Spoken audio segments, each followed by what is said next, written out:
السلام علیکم ورحمۃ اللہ وبرکاتہ۔ وعلیکم السلام ورحمۃ اللہ وبرکاتہ باجی۔ الحمد للہ۔ اہلاً و سہلاً مرحبا، سب کو بہت بہت استقبال کرتی ہوں، سب کو سلام کرتی ہوں۔ خزینہ ہے کیا؟ جی باجی۔ جی الحمد للہ بیٹا، اسٹارٹ کیجیے۔ جی باجی۔ اعوذ باللہ من الشیطان الرجیم، بسم اللہ الرحمن الرحیم۔ وما كان لنبي أن يغل، ومن يغل يأت بما غل يوم القيامة، ثم توفى كل نفس ما كسبت وهم لا يظلمون۔ أفمن اتبع رضوان الله كمن باء بسخط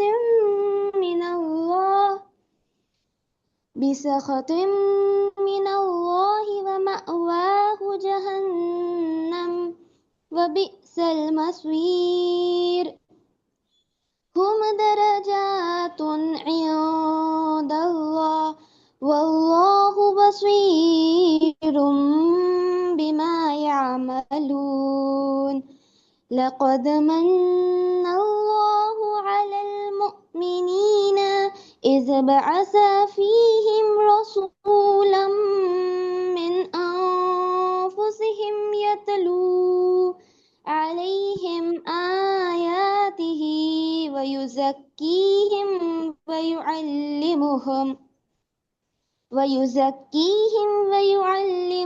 الكتاب والحكمة وإن كانوا من قبل لفي ضلال مبين۔ أولما أصابتكم مصيبة قد أصبتم مثليها قلتم أن هذا، قل هو من عند أنفسكم إن الله على كل شيء قدير۔ وما أصابكم يوم التقى الجمعان فبإذن الله وليعلم الذين نافقوا وقيل لهم تعالوا قاتلوا في سبيل الله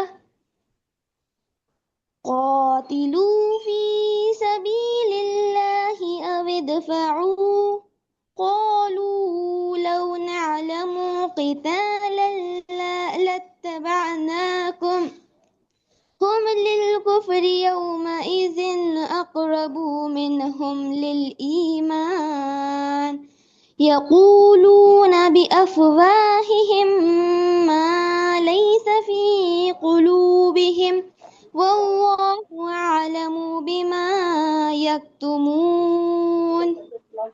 الذين قالوا لإخوانهم وقعدوا لو يطاعون ما قتلوا، قل فادرءوا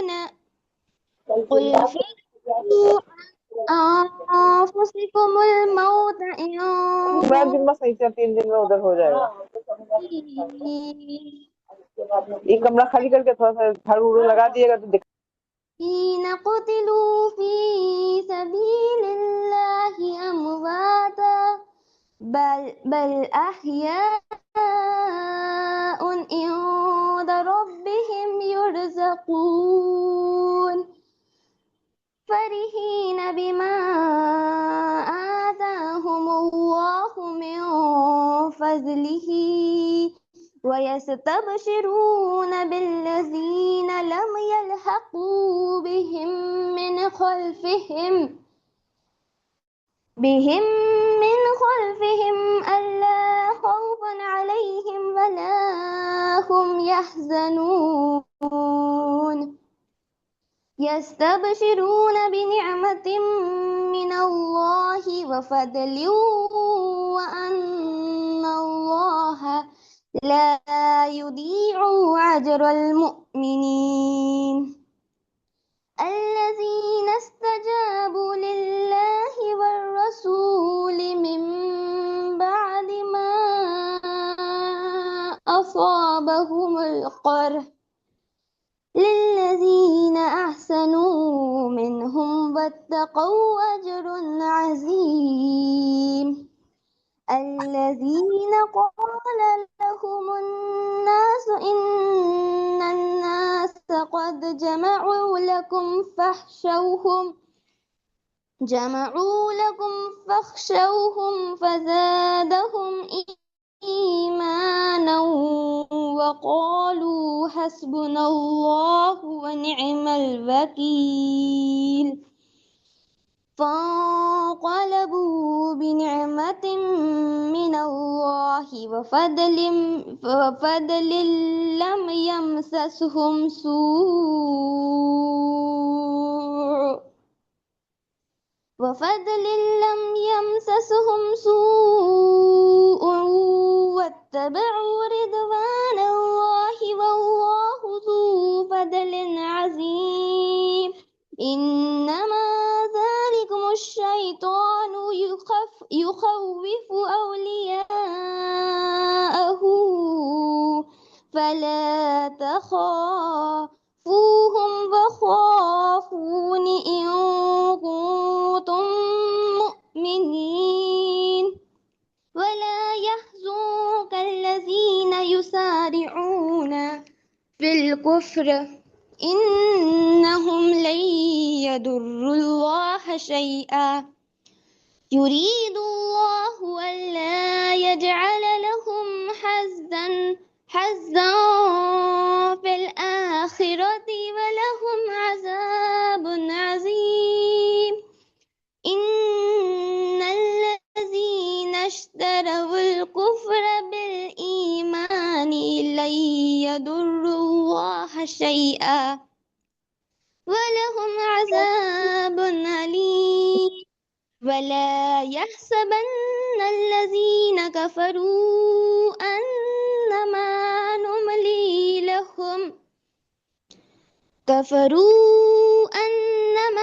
نملي لهم خير لأنفسهم إنما نملي لهم ليزدادوا إثما ولهم عذاب مهين ما كان الله ليذر المؤمنين على ما أنتم عليه حتى يميز الخبيث من الطيب وما كان الله ليطلعكم على الغيب ولكن الله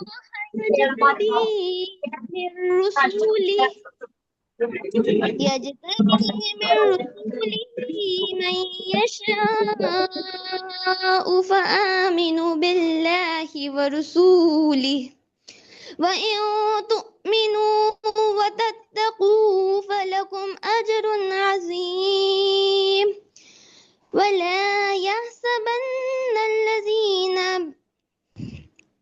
يبخلون بما آتاهم الله من فضله هو خير لهم بل هو شر لهم سيطوقون ما بخلوا به يوم القيامة ولله ميراث السماوات والأرض والله بما تعملون خبیر۔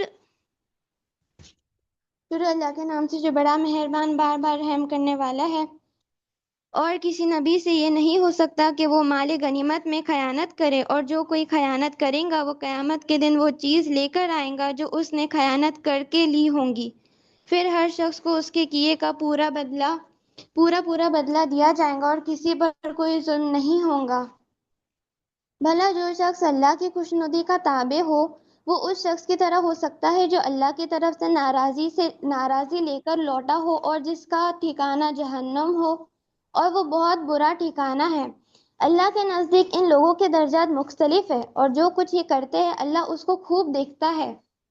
حقیقت یہ ہے کہ اللہ نے مومنوں پر بڑا احسان کیا کہ ان کے درمیان انہی میں سے ایک رسول بھیجا جو ان کے سامنے اللہ کی آیتوں کی تلاوت کرے، انہیں پاک صاف بنائے اور انہیں کتاب اور حکمت کی تعلیم دے، جبکہ یہ لوگ اس سے پہلے یقیناً کھلی گمراہی میں مبتلا تھے۔ جب تمہیں ایک ایسی مصیبت پہنچی جس سے دگنی تم دشمنوں کو پہنچا دو گے تو کیا تم ایسے موقع پر یہ کہتے ہو کہ یہ مصیبت کہاں سے آ گئی؟ کہہ دو کہ یہ خود تمہاری طرف سے آئی ہے، بے شک اللہ ہر چیز پر قادر ہے۔ اور تمہیں جو مصیبت اس دن پہنچی جب دونوں لشکر ٹکرائے تھے وہ اللہ کے حکم سے پہنچی تاکہ وہ مومنوں کو بھی پرکھ کر دیکھ لے اور منافقین کو بھی دیکھ لے، اور ان منافقوں سے کہا گیا تھا کہ آؤ اللہ کے راستے میں جنگ کرو یا دفاع کرو، تو انہوں نے کہا تھا کہ اگر ہم دیکھتے کہ جنگ کی طرح جنگ ہوں گی تو ہم ضرور آپ کے پیچھے چلتے۔ اس دن جب وہ یہ بات کہہ رہے تھے وہ ایمان کی بانسبت کفر سے زیادہ قریب تھے۔ وہ اپنے منہ سے وہ بات کہتے ہیں جو ان کے دلوں میں نہیں ہوتی، اور جو کچھ یہ چھپاتے ہیں اللہ اسے خوب جانتا ہے۔ یہ وہ لوگ ہیں جو اپنے شہید بھائیوں کے بارے میں بیٹھے بیٹھے یہ باتیں بناتے ہیں کہ اگر وہ ہماری بات مانتے تو قتل نہ ہوتے۔ کہہ دو کہ اگر تم سچے ہو تو خود اپنے آپ ہی سے موت کو ٹال دینا۔ اور اے پیغمبر صلی اللہ علیہ وسلم، جو لوگ اللہ کے راستے میں قتل ہوئے ہیں انہیں ہرگز مردہ نہ سمجھنا، بلکہ وہ زندہ ہے، انہیں اپنے رب کے پاس رزق ملتا ہے۔ اللہ نے ان کو اپنے فضل سے جو کچھ دیا ہے وہ اس پر مگن ہے، اور ان کے پیچھے جو لوگ ابھی ان کے ساتھ شہادت میں شامل نہیں ہوئے ان کے بارے میں اس بات پر بھی خوشی مناتے ہیں کہ جب وہ ان سے آ کر ملیں گے تو نہ ان پر کوئی خوف ہوگا اور نہ وہ غمگین ہوں گے۔ وہ اللہ کی نعمت اور فضل پر بھی خوشی مناتے ہیں اور اس بات پر بھی کہ اللہ مومنوں کا اجر ضائع نہیں کرتا۔ وہ لوگ جنہوں نے زخم کھانے کے بعد بھی اللہ اور رسول کی پکار کا فرمانبرداری سے جواب دیا، ایسے نیک اور متقی لوگوں کے لیے زبردست اجر ہے۔ وہ لوگ جن سے کہنے والوں نے کہا تھا کہ یہ مکہ کے کافر لوگ تمہارے مقابلے کے لیے پھر سے جمع ہو گئے ہیں، لہٰذا ان سے ڈرتے رہنا، تو اس خبر نے ان کے ایمان میں اور اضافہ کر دیا، اور وہ بول اٹھے کہ ہمارے لیے اللہ کافی ہے اور وہ بہترین کارساز ہے۔ نتیجہ یہ کہ یہ لوگ اللہ کی نعمت و فضل لے کر اس طرح واپس آئے کہ انہیں ذرا بھی مصیبت نہیں پہنچی، اور وہ اللہ کی خوشنودی کے تابع رہے، اور اللہ فضل عظیم کا مالک ہے۔ در حقیقت یہ تو شیطان ہے جو اپنے دوستوں سے ڈرتا در حقیقت یہ تو شیطان ہے جو اپنے دوستوں سے ڈراتا ہے، لہٰذا اگر تم مومن ہو تو ان سے خوف نہ کھاؤ اور بس میرا خوف رکھو۔ اور اے پیغمبر صلی اللہ علیہ وسلم، جو لوگ کفر میں ایک دوسرے سے بڑھ کر تیزی دکھا رہے ہیں وہ تمہیں صدمے میں نہ ڈالے۔ یقین رکھو وہ اللہ کا ذرا بھی نقصان نہیں کر سکتے۔ اللہ یہ چاہتا ہے کہ آخرت میں ان کا کوئی حصہ نہ رکھے اور ان کے لیے زبردست عذاب تیار ہے۔ جن لوگوں نے ایمان کے بدلے کفر کو مول لے لیا ہے وہ اللہ کو ہرگز ذرا بھی نقصان نہیں پہنچا سکتے، اور ان کے لیے ایک دکھ دینے والا عذاب تیار ہے۔ اور جن لوگوں نے کفر اپنا لیا ہے وہ ہرگز یہ نہ سمجھے کہ ہم انہیں جو ڈھیل دے رہے ہیں وہ ان کے لیے کوئی اچھی بات ہے۔ حقیقت یہ ہے کہ ہم تو انہیں صرف اس لیے ڈھیل دے رہے ہیں تاکہ وہ گناہ میں اور آگے بڑھ جائے، اور آخرکار ان کے لیے ایسا عذاب ہوگا جو انہیں ذلیل کر کے رکھ دے گا۔ اللہ ایسا نہیں کر سکتا کہ مومنوں کو اس حالت پر چھوڑے رکھے جس پر تم لوگ اس وقت ہو، جب تک وہ ناپاک کو پاک سے الگ نہ کر دے، اور دوسری طرف وہ ایسا بھی نہیں کر سکتا کہ تم کو براہ راست غیب کی باتیں بتا دے۔ ہاں وہ جتنا بتانا مناسب سمجھتا ہے اس کے لیے اپنے پیغمبروں میں سے جس کو چاہتا ہے چن لیتا ہے، لہٰذا تم اللہ اور اس کے رسولوں پر ایمان رکھو، اور اگر ایمان رکھو گے اور تقوی اختیار کرو گے تو زبردست ثواب کے مستحق ہوں گے۔ اور جو لوگ اس مال میں بخل سے کام لیتے ہیں جو انہیں اللہ نے اپنے فضل سے عطا فرمایا، وہ ہرگز یہ نہ سمجھے کہ یہ ان کے لیے کوئی اچھی بات ہے، اس کے برعکس یہ ان کے حق میں بہت بری بات ہے۔ جس مال میں انہوں نے بخل سے کام لیا ہوگا، قیامت کے دن وہ ان کے گلے کا توق بنا دیا جائے گا، اور سارے آسمان اور زمین کی میراث صرف اللہ ہی کے لیے ہے، اور جو عمل بھی تم کرتے ہو اللہ اس سے پوری طرح باخبر ہے۔ صدق اللہ العلی العظیم، جزاکم اللہ خیرا کثیرا۔ ماشاء اللہ، الحمد للہ، جزاک اللہ خیر بیٹا۔ اتنی ساری آیتیں الحمد للہ اتنے اطمینان سے بہت پیارے سے طریقے سے آپ نے پڑھ کے ہم کو ترجمے کے ساتھ بتایا، جزاک اللہ خیر۔ فاطمہ آپ ہو بیٹا؟ جی جی، السلام علیکم تو برکاتہ کے لوگ، اور آپ لوگوں سے آواز، ہم دو چیزیں ہاں آج شیئر کرنے والے ہیں۔ فاطمہ، مجھے تو آواز جی ہو رہی باجی، بیٹا، بریک ہو رہی ہے۔ لوگوں سے پوچھو، آپ لوگ کو ہو رہی ہے بریک آواز فاطمہ کی؟ جی بریک بریک ہو رہی ہو ہے رہی ہے ہماری۔ میری آواز؟ جی باجی، فاطمہ باجی کی باجی آواز بریک یہاں ہو۔ ابھی ہے نا تھوڑا نیٹ ورک کا ایشو ہی چل رہا ہے باجی۔ آواز بریک ہو رہی ہے باجی۔ تھوڑا کھلے میں آ جاؤ نا بیٹا۔ اب آ رہی ہے کیا؟ جی جی جی باجی، دیکھیے اب باجی آ اب رہی آ ہے رہی ہیں؟ باجی، آ رہی ہے جی باجی، جی آ رہی ہے۔ الحمد للہ جی۔ جزاک اعوذ باللہ من الشیطان الرجیم، بسم اللہ الرحمن الرحیم۔ السلام علیکم ورحمۃ اللہ وبرکاتہ۔ آج ہم انشاءاللہ آپ سب کے ساتھ دو اناؤنسمنٹ شیئر کرنے والے ہیں۔ سب سے پہلے تو یہ کہ آپ لوگوں نے اگر گروپ کو چیک کیا ہوگا تو تفسیر کا کمپٹیشن ہونے والا ہے، اور جو آیت کی لسٹ ہے وہ باجی نے آپ کو گروپ میں شیئر کر دیے ہیں۔ انشاءاللہ نیکسٹ ویک جو ہے وہ کمپٹیشن کنڈکٹ کیا جائے گا، اور اس میں جو تین بیسٹ ونرز ہوں گے، فرسٹ سیکنڈ اینڈ تھرڈ، ان کو پرائز بھی دیا جائے گا انشاءاللہ۔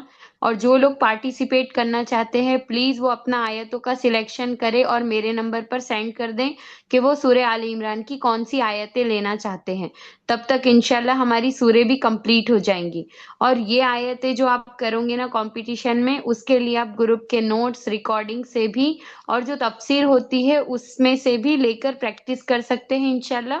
اور جو دوسری اناؤنسمنٹ ہے ہماری وہ یہ ہے کہ جیسے ہم نے پچھلے سال کیے تھے اسماء الحسنہ کی سیریز سٹارٹ، ایسے ہی انشاءاللہ اس سال بھی ہم لوگ کرنے جا رہے ہیں۔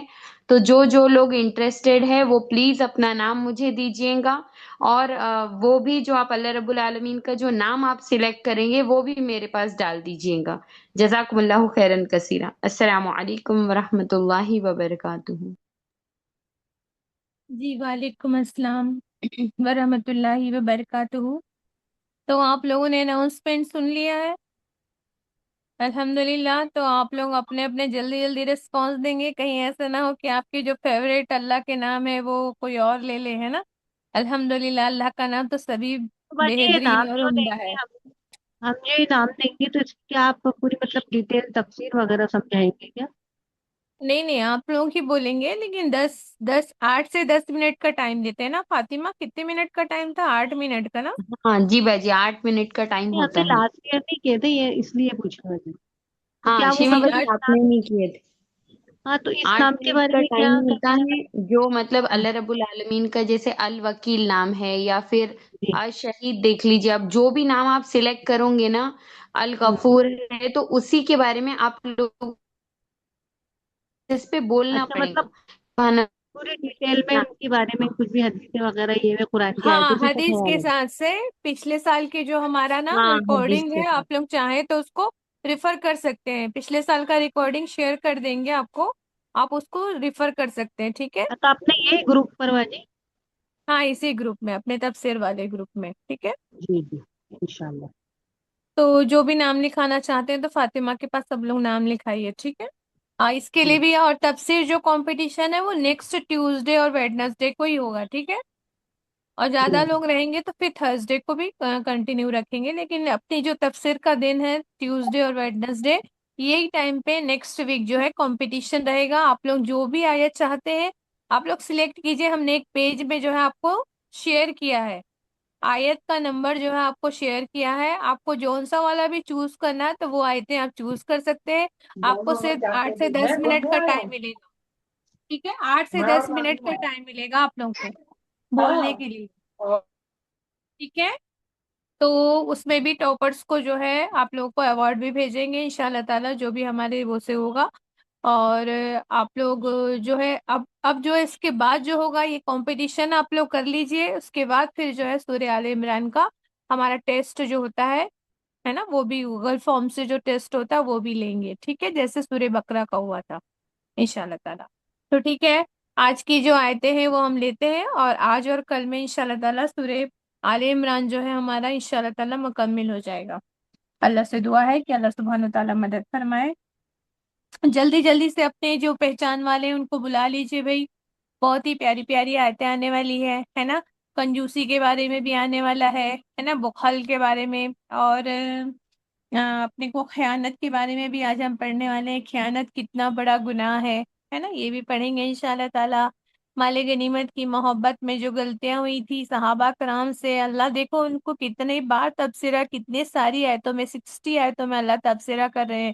اللہ سبحانہ تعالیٰ ہمیں معاف فرمائے کہ ہم سے تو کتنی بڑی بڑی گناہ ہو جاتے ہیں نا، کمی کوتاہی، صحابہ کرام رضی اللہ عنہم سے جب چھوٹی سی کوتاہی ہو گئی تو اللہ نے اتنا تبصرہ کیا ہے، تو ہم اپنے گناہوں کا سوچیں تو ہم اس کے لیے کیا کریں، اس کا بھی آج انشاءاللہ اس پر بھی ہم بات کریں گے کہ ہمارے جو گناہ ہو گئے ہیں، ہم کو جو تکلیف آتی ہے اس کی وجہ کہیں ہمارے یہ گناہ تو نہیں ہے، اللہ نہ کرے ہے نا کہ ہمیں ہے نا یہ گناہ جو ہے ہمارا پیچھا نہ چھوڑے تو کیا ہوگا نا، اگر ہم کو پیچھے چھڑانا ہے تو اس کے لیے ہم کو کیا کرنی ہے، اس کے طریقے پہ بھی بات کریں گے انشاءاللہ تعالی آج۔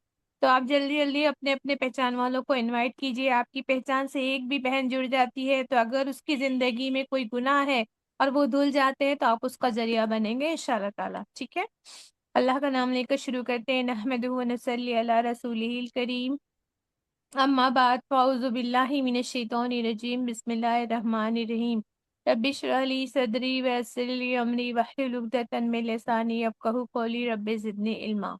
اللہم صلی علی محمد وعلی آل محمد کما صلیت علی ابراہیم وعلی آل ابراہیم انک حمید مجید، اللہم بارک علی محمد وعلی آل محمد کما بارکت علی ابراہیم وعلی آل ابراہیم انک حمید مجید۔ السلام علیکم ورحمۃ اللہ وبرکاتہ۔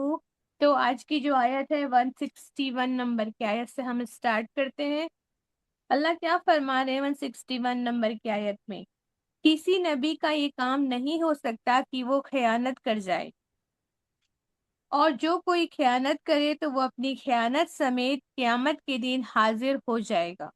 مطلب جو خیانت انسان کرتا ہے تو وہ خیانت جو ہے اللہ کے آگے قیامت کے روز ظاہر ہو جائے گا کہ کس نے کس چیز میں خیانت کی ہے، مطلب پھر ہر کسی کو اس کی کمائی کا پورا پورا بدلہ مل جائے گا، اور کسی پر کچھ ظلم نہیں ہوگا۔ بھلا یہ کیسے ہو سکتا ہے کہ جو شخص ہمیشہ اللہ کی مرضی پر چلنے والا ہو، وہ شخص جیسا ہے نا اس شخص کے جیسا کام کرے جو اللہ کے عذاب میں گر گیا ہو، اور جس کا آخری ٹھکانہ جہنم ہو جو سب سے برا ٹھکانہ ہے۔ تو اللہ کے یہاں یہ دونوں نظریات، دونوں طرح کے آدمیوں میں بڑا فرق ہے، اور اللہ سب کے اعمال پر نظر رکھتا ہے۔ تو کیا فرما رہے ہیں اللہ کہ خیانت کر جائے، نبی کسی نبی کا یہ کام نہیں ہو سکتا کہ وہ خیانت کر جائے، اللہ کیوں ایسی بات فرما رہے ہیں؟ کیوں فرما رہے ہیں یہ بات؟ دیکھیے ہم نے پڑھا ہے نا، جنگ احد کے بارے میں پڑھا تھا، ہم نے دیکھا تھا کہ تیر اندازوں کو نبی صلی اللہ علیہ وسلم نے کتنے تیر اندازوں کو بٹھایا تھا درے پر؟ 50 ہم بجے 50 50 ہے نا، کتنے لوگ باقی رہ گئے تھے؟ ہم 15 15 لوگ لوگ ہی باقی باقی رہ ہیں۔ گئے تھے ہے نا۔ ہاں تو یہ جو درے میں حفاظت کے لیے بٹھایا تھا، تو جو صحابہ کرام ہی تھے نا، سب صلی اللہ علیہ وسلم کے ساتھ ہی تھے سب، تو انہوں نے جب دیکھا کہ دشمن کے لشکر کو لوٹا جا رہا ہے، مطلب دشمن جو ہے بھاگ رہے تھے، تو جب دشمن بھاگتے ہیں تو اپنا سارا سامان جو ہوتا ہے نا وہ کیا کرتے ہیں، چھوڑ کر بھاگتے ہیں۔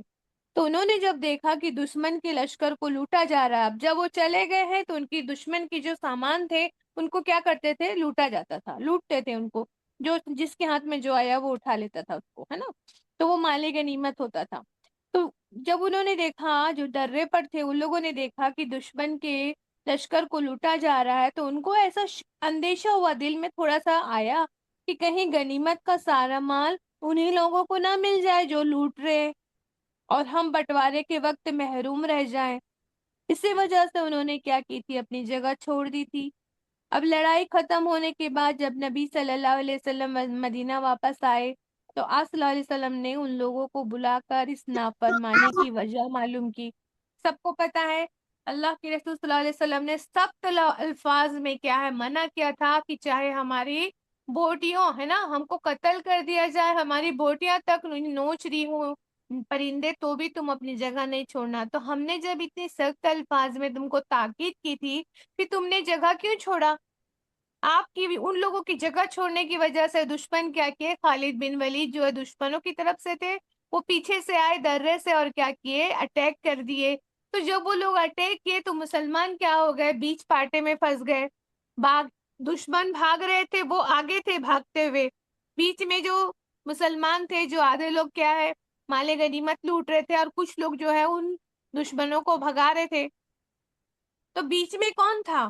مسلمان تھے، ادھر بھی دشمن ہے اور ادھر سے اٹیک کرنے والے بھی کیا دشمن ہے، تو مسلمان تو بیچ پاٹے میں پھنس گئے تھے، دب گئے تھے، پس گئے تھے۔ تو بہت نقصان ہوا تھا اسلامی لشکر کو، اور 70 لوگ شہادت پا گئے ہے نا صحابہ کرام، اور 70 لوگ کیا ہوئے زخمی بھی ہوئے ماشاءاللہ سے۔ تو ان کو جو شہادت پائے تھے ان کو تو اللہ نے درجہ دے دیا تھا، لیکن جو نقصان ہوا اس کے لیے کون ذمہ دار تھا؟ یہ لوگ تھے۔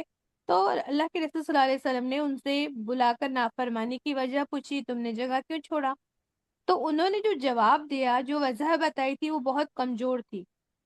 اس پر نبی صلی اللہ علیہ وسلم نے کیا فرمایا، اصل بات یہ ہے کہ تم کو ہم پر اطمینان نہیں تھا۔ اس کا مطلب تو یہی ہے نا کہ تم کو ہماری بات پہ اطمینان نہیں تھا، تم نے یہ گمان کیا کہ ہم تمہارے ساتھ خیانت کریں گے، تم کو حصہ نہیں دیں گے، جبکہ ہم پہلے ہی جان چکے تھے کہ جنگ بدر میں ہی ہوا تھا، چاہے جو بھی مال اٹھائے گا وہ لا کے مال غنیمت کا ڈھیر ہوتا ہے اس ڈھیر میں رکھے گا، جو بھی اکٹھا کرے گا کوئی خود نہیں رکھ لے گا، سب کو جمع کیا جائے گا، پھر اس میں سے بٹوارا کیا جائے گا۔ یہ تو پہلے سے ہی قانون شریعت پہلے سے ہی فکس تھا۔ تو تم کو کیا لگ رہا تھا؟ تم نے گمان کیا تھا کہ تمہارے ساتھ خیانت کریں گے ہم اور تم کو حصہ نہیں دیں گے۔ تو اس آیت میں اسی معاملے کی طرف اشارہ کیا گیا ہے۔ اللہ کے فرمان کا مطلب یہ ہے کہ جب تمہاری فوج کا کمانڈر خود اللہ کا نبی تھا ہے نا، اور سارے معاملے انہی کے ہاتھ میں تھے، تو تمہارے من میں یہ شک پیدا، تردد پیدا کیسے ہوا کہ نبی کے ہاتھ میں تمہارا فائدہ اور بھلائی محفوظ نہیں ہوگا؟ کیا اللہ کے پیغمبر سے یہ امید رکھتے ہو کہ جو مال ان پیغمبر کی نگرانی میں ہو وہ ایمانت داری، دیانت داری اور انصاف کے سوا کسی اور طریقے سے بھی تقسیم ہو سکتا ہے؟ وہ مال کہیں خیانت کا کوئی شائبہ ہو سکتا ہے؟ کیونکہ کوئی بھی نبی خیانت نہیں کر سکتا۔ یہاں پہ صلی اللہ علیہ وسلم کا نام نہیں ہے، آیت میں ہے کسی نبی کا یہ کام نہیں ہو سکتا کہ وہ خیانت کر جائے، مطلب کوئی نبی ایسا نہیں کر سکتا، خیانت نہیں کر سکتا، اور جو کوئی خیانت کرتا ہے تو وہ اپنے خیانت سمیت قیامت کے دن حاضر ہو جائے گا، پھر ہر کسی کو اس کی کمائی کا پورا پورا بدلہ مل جائے گا، کسی پر کوئی ظلم نہیں ہوگا۔ تو جنگ احد میں جو لوگ مورچے چھوڑ کے مال غنیمت سمیٹنے کے لیے دوڑے تھے ہے نا، ان کا خیال تھا کہ اگر ہم نہیں پہنچیں گے تو سارا مال غنیمت دوسرے لوگ سمیٹ کے لے جائیں گے۔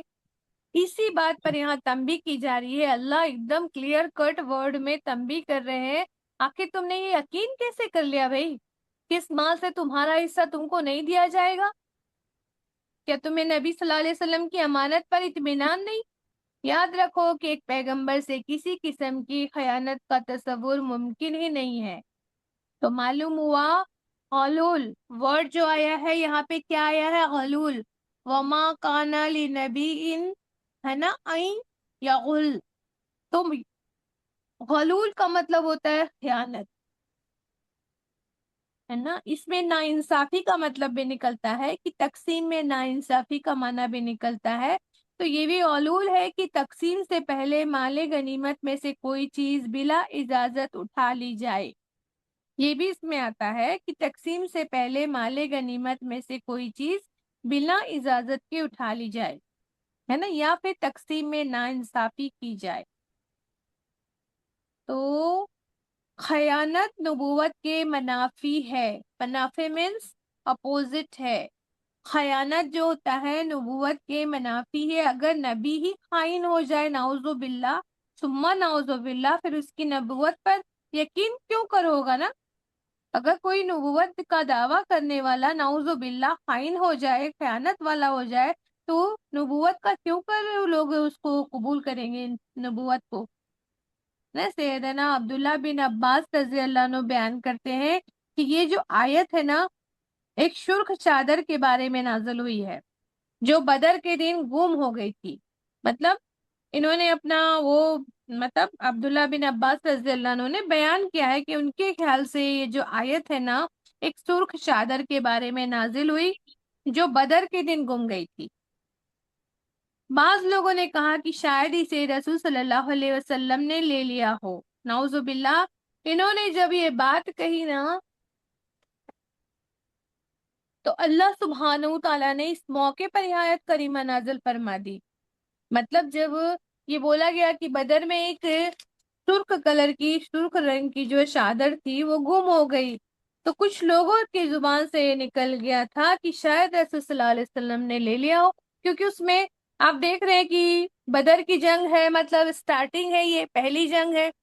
لوگوں کو مطلب رسول صلی اللہ علیہ وسلم پہ ایمان لانے والے بہت سارے لوگ ایسے تھے جو پہلا جنگ بھی تھا، پہلی بار ایمان لائے تھے، ان کو یہ معلوم نہیں تھا کہ نبی جو ہے، پیغمبر جو ہے خیانت نہیں کر سکتے، انہوں نے یہ کہہ دیا ہے نا۔ تو اللہ سبحانہ تعالیٰ نے پھر یہ آیت کریمہ نازل فرما دی۔ خیانت بہت بڑا گناہ ہے، احادیث میں ہے نا اس کے لیے سخت مذمت آئی ہے۔ ابو ہریرہ رضی اللہ عنہ بیان کرتے ہیں کہ رسول صلی اللہ علیہ وسلم نے فرمایا، جب تم میں سے کوئی خیانت کرتا ہے، دیکھیں کتنا بڑا گناہ ہے خیانت کرنا۔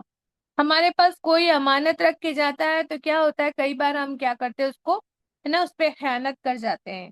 اللہ معاف کرے ہمارے گناہوں کو۔ تو ابو ہریرہ رضی اللہ عنہ بیان کرتے ہیں کہ آپ صلی اللہ علیہ وسلم نے فرمایا، جب تم میں سے کوئی خیانت کرتا ہے تو وہ ایسی حالت میں خیانت نہیں کرتا کہ وہ مومن ہو، لہٰذا اس سے بچو، اس سے بچو، اس سے بچو۔ نبی صلی اللہ علیہ وسلم نے فرمایا ہے، صحیح مسلم کی حدیث ہے۔ تو مطلب مومن تو خیانت کر ہی نہیں سکتا، مطلب مومن کا تو یہ ہے ہی نہیں، ہے نا، اس کی صفات میں ہی نہیں ہے۔ مومن تو وہ ہو ہی نہیں سکتا جو خیانت کرتا ہے۔ تو اگر تم خیانت کرتے ہو تو پھر کیا ہوگے تم، ہے نا، اسلام سے خارج ہو گئے، مومن ہی نہیں رہے تم۔ ابو ہریرہ رضی اللہ عنہ بیان کرتے ہیں کہ ہم رسول صلی اللہ علیہ وسلم کے ساتھ خیبر کی طرف روانہ ہوئے۔ خیبر جانتے ہیں نا، وہاں پہ جنگ بھی ہوئی تھی ان کے ساتھ، مطلب یہودیوں کے ساتھ، ہے نا، وہاں پہ خیبر میں جا کے بسے تھے یہ لوگ، یہودی لوگ۔ تو ابو ہریرہ رضی اللہ عنہ بیان کرتے ہیں کہ ہم رسول صلی اللہ علیہ وسلم کے ساتھ خیبر کی طرف روانہ ہوئے، اللہ نے ہمیں فتح عطا فرمائی، اور ہم مال غنیمت میں سونا اور چاندی ہی نہیں ملا تھا، بلکہ مال غنیمت میں ہم کو کچھ سامان، کھانا اور کپڑے ملے۔ پھر ہم وادی کی طرف چلے، رسول صلی اللہ علیہ وسلم کے ساتھ آپ کا غلام بھی تھا۔ مطلب وادی کی طرف گیا کیونکہ وہاں پہ بہت سارے قلعے تھے نا، قلعے کو فتح کیا گیا تھا۔ تو کہتے ہیں کہ ہم وادی کی طرف چلے تو رسول صلی اللہ علیہ وسلم کے ساتھ آپ کا غلام بھی تھا، جو آپ کو قبیلہ ہے نا جذام کے بنو دوی خاندان کے ایک شخص نے دیا تھا۔ مطلب ایک خاندان کا نام آتا ہے، ان کے اس قبیلے کے خاندان کے شخص نے آپ کو ایک غلام دیا تھا، اور اس کا نام تھا رفع بن زید تھا۔ جب ہم وادی میں اترے تو وہ غلام رسول صلی اللہ علیہ وسلم کا پالان کھولنے کے لیے کھڑا ہو گیا۔ اسی آشنا میں اس کو ایک تیر لگا، مطلب غلام کو آ کر ایک تیر لگ گیا اور اس سے اس کی موت واقع ہو گئی۔ ہم نے کہا، اے اللہ کے رسول صلی اللہ علیہ وسلم، اس کو شہادت مبارک ہو۔ مطلب جنگ کا ماحول ہے نا، جیت گئے ہیں جنگ، لیکن کیا ہے، وادی کی طرف تشریف لے جا رہے، مال غنیمت بھی ملا تھا ان کو، سب چیز ملا تھا۔ مطلب مال غنیمت میں سونے چاندی کے ساتھ بہت سونا ملا تھا، بہت چاندی ملا تھا، پورا خزانہ کا خزانہ ملا تھا۔ خیبر کی جنگ میں بہت مال ملا تھا، کیونکہ یہودیوں کے پاس بہت مال تھا نا، انہوں نے تو پورا جمع کر کر کے رکھا تھا وہاں کے قلعوں میں۔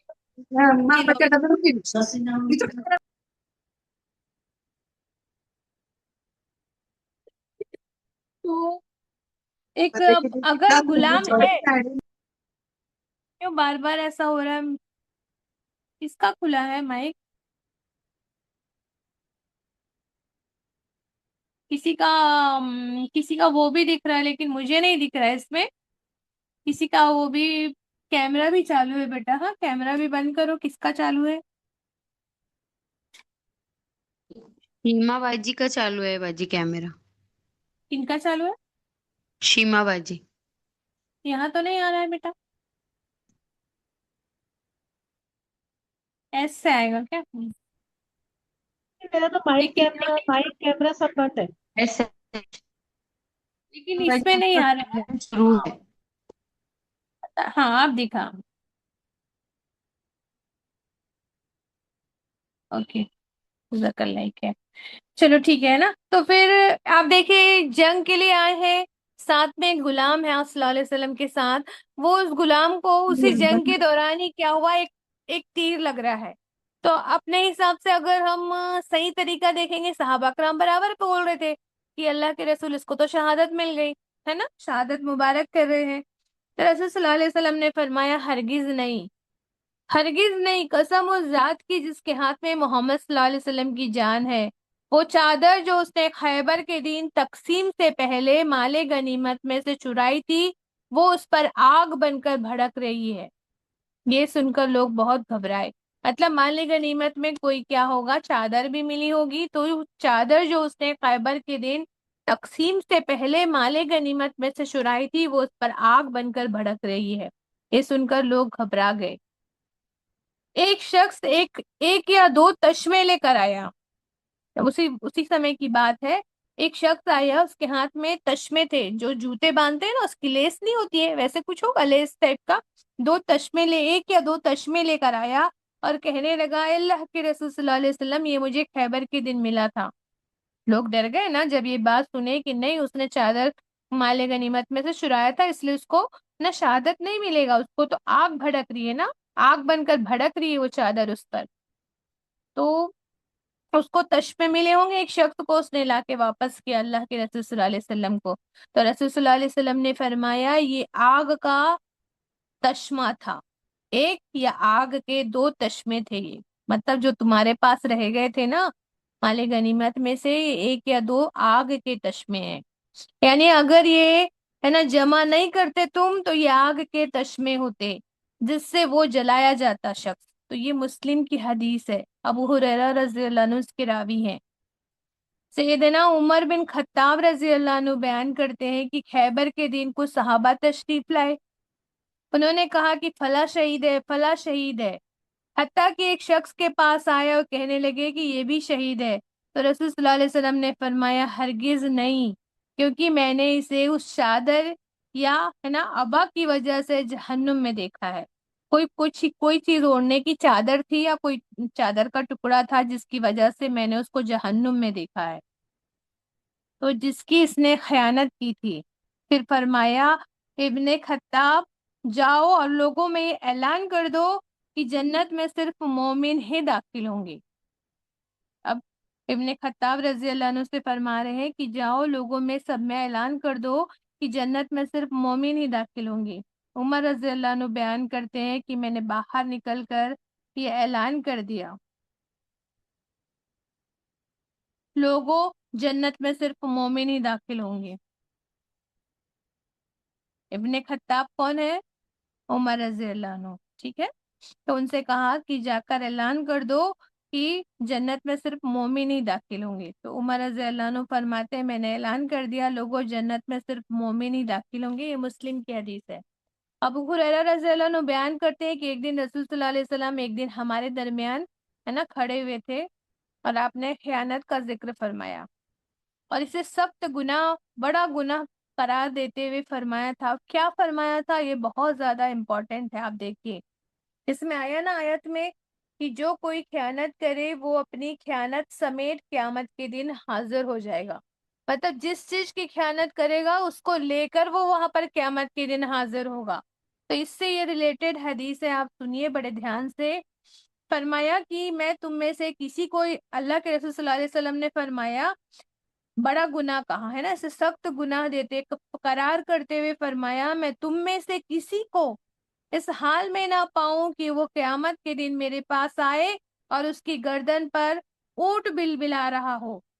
اور وہ مجھ سے عرض کرے کہ اللہ کے رسول صلی اللہ علیہ وسلم میری مدد کر دیجیے، اور میں کہوں کہ کسی چیز کا میں مالک نہیں آج، میں نے تجھ تک ساری بات پہلے ہی پہنچا دی تھی، اور میں تم میں سے کسی کو اس حال میں نہ پاؤں کہ وہ قیامت کے دن آئے اور اس کی گردن پر بکری میں میاری ہو، اور عرض کرے وہ اللہ کے رسول میری مدد کر دیجیے، میں کہوں کہ میں کسی چیز کا آج مالک نہیں، میں نے تجھ تک ساری بات پہنچا دی تھی، اور میں تم میں سے کسی کو قیامت کے دن ایسا نہ پاؤں کہ وہ آئے اور اس کی گردن پر گھوڑا ہی نہلا رہا ہو، گردن پہ گھوڑا، اونٹ اور بکری ہے نا، ہنہنا رہا ہو گھوڑا، اور وہ عرض کرنے لگے اللہ کے رسول میری مدد کر دیجیے، اور میں کہوں کہ میں کسی چیز کا مالک نہیں، میں نے تجھ تک سب کچھ پہنچا دیا تھا، اور میں تم میں سے کسی کو اس حال میں نہ پاؤں کہ اس کی گردن پر کپڑے حرکت کر رہے ہوں، اور وہ عرض کرے اللہ کے رسول میری مدد کیجیے، اور میں کہوں کہ میں کسی چیز کا مالک نہیں، میں نے تجھ تک تمام بات پہنچا دی تھی،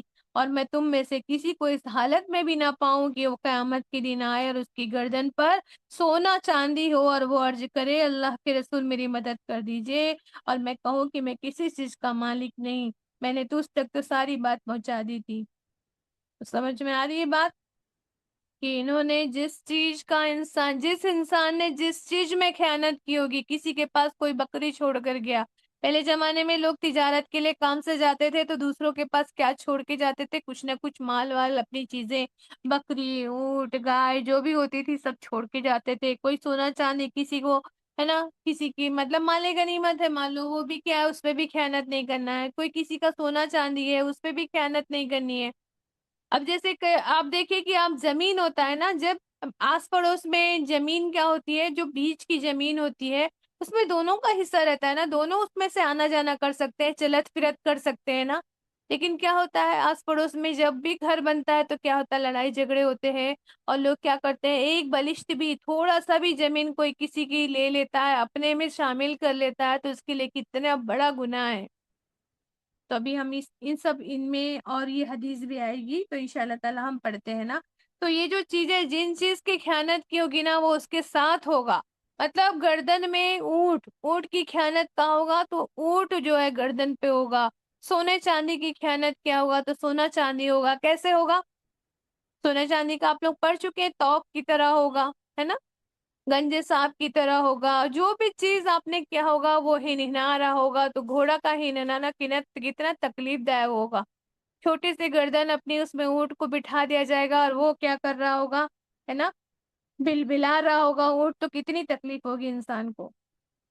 ایک صحابی بیان کرتے ہیں کہ رسول صلی اللہ علیہ وسلم نے فرمایا، تم میں سے کسی شخص کو کسی کام پر اگر کوئی مقرر کرے، پھر وہ ہم سے سوئی یا اس سے بھی چھوٹی، سوئی سے بھی چھوٹی یا بڑی کوئی چیز چھپا لے تو یہ خیانت ہوگی، اور قیامت کے دن وہ اسے لے کر آئے گا، مسلم کی حدیث ہے، مطلب سوئی کے برابر بھی امانت میں خیانت نہیں کرنی ہے۔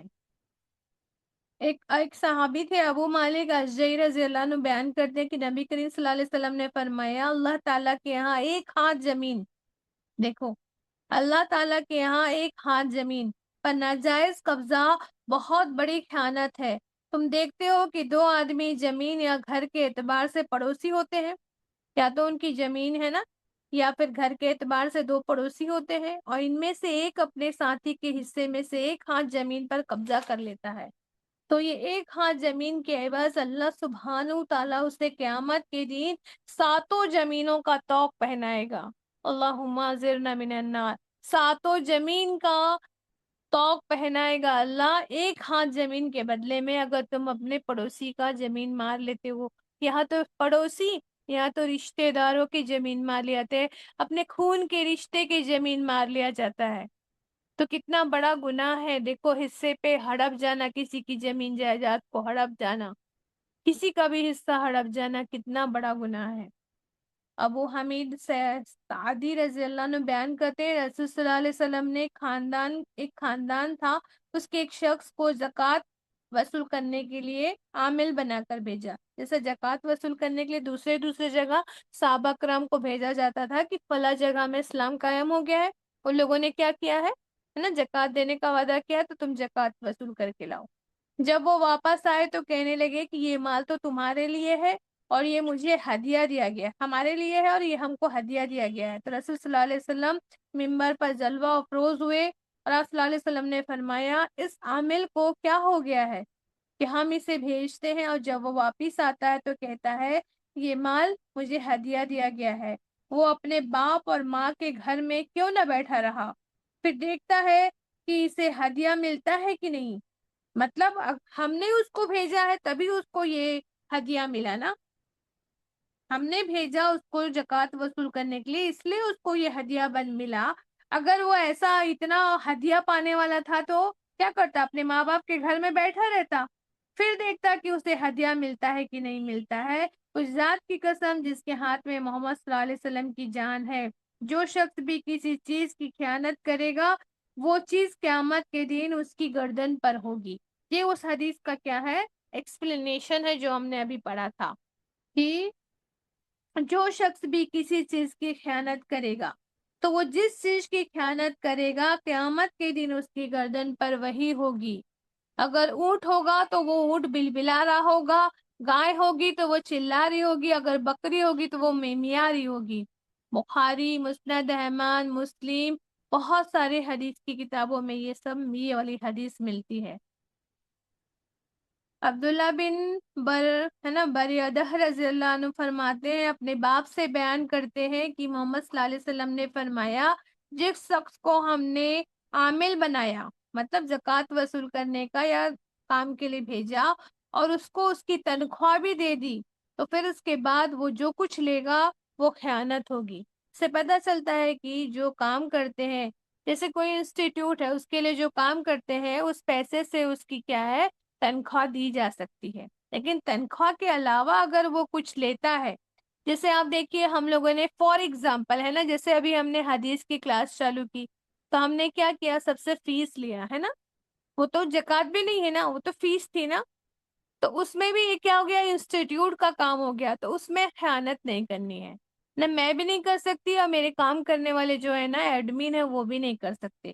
اللہ سبحانہ و تعالی ہم سب کو کیا ہے، نیک ہدایت دے۔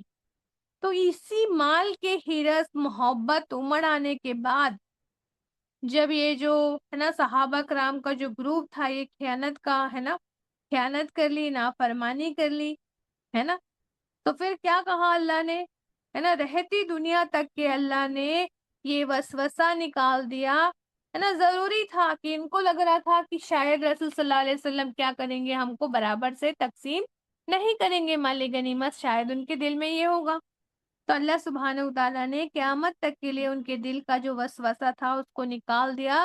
تمام لوگ جو بھی پڑھیں گے، مسلمان ہوں گے، جو قرآن پڑھیں گے، سب کے دلوں سے وسوسہ نکالنا ضروری تھا کہ نبی صلی اللہ علیہ وسلم امین ہے، کیونکہ امین اور صادق ہونا ہی تو نبی کے لیے لازم ہے۔ اگر وہ صادق نہیں ہوگا، امین نہیں ہوگا، تو جیسا اللہ نے فرمایا ہے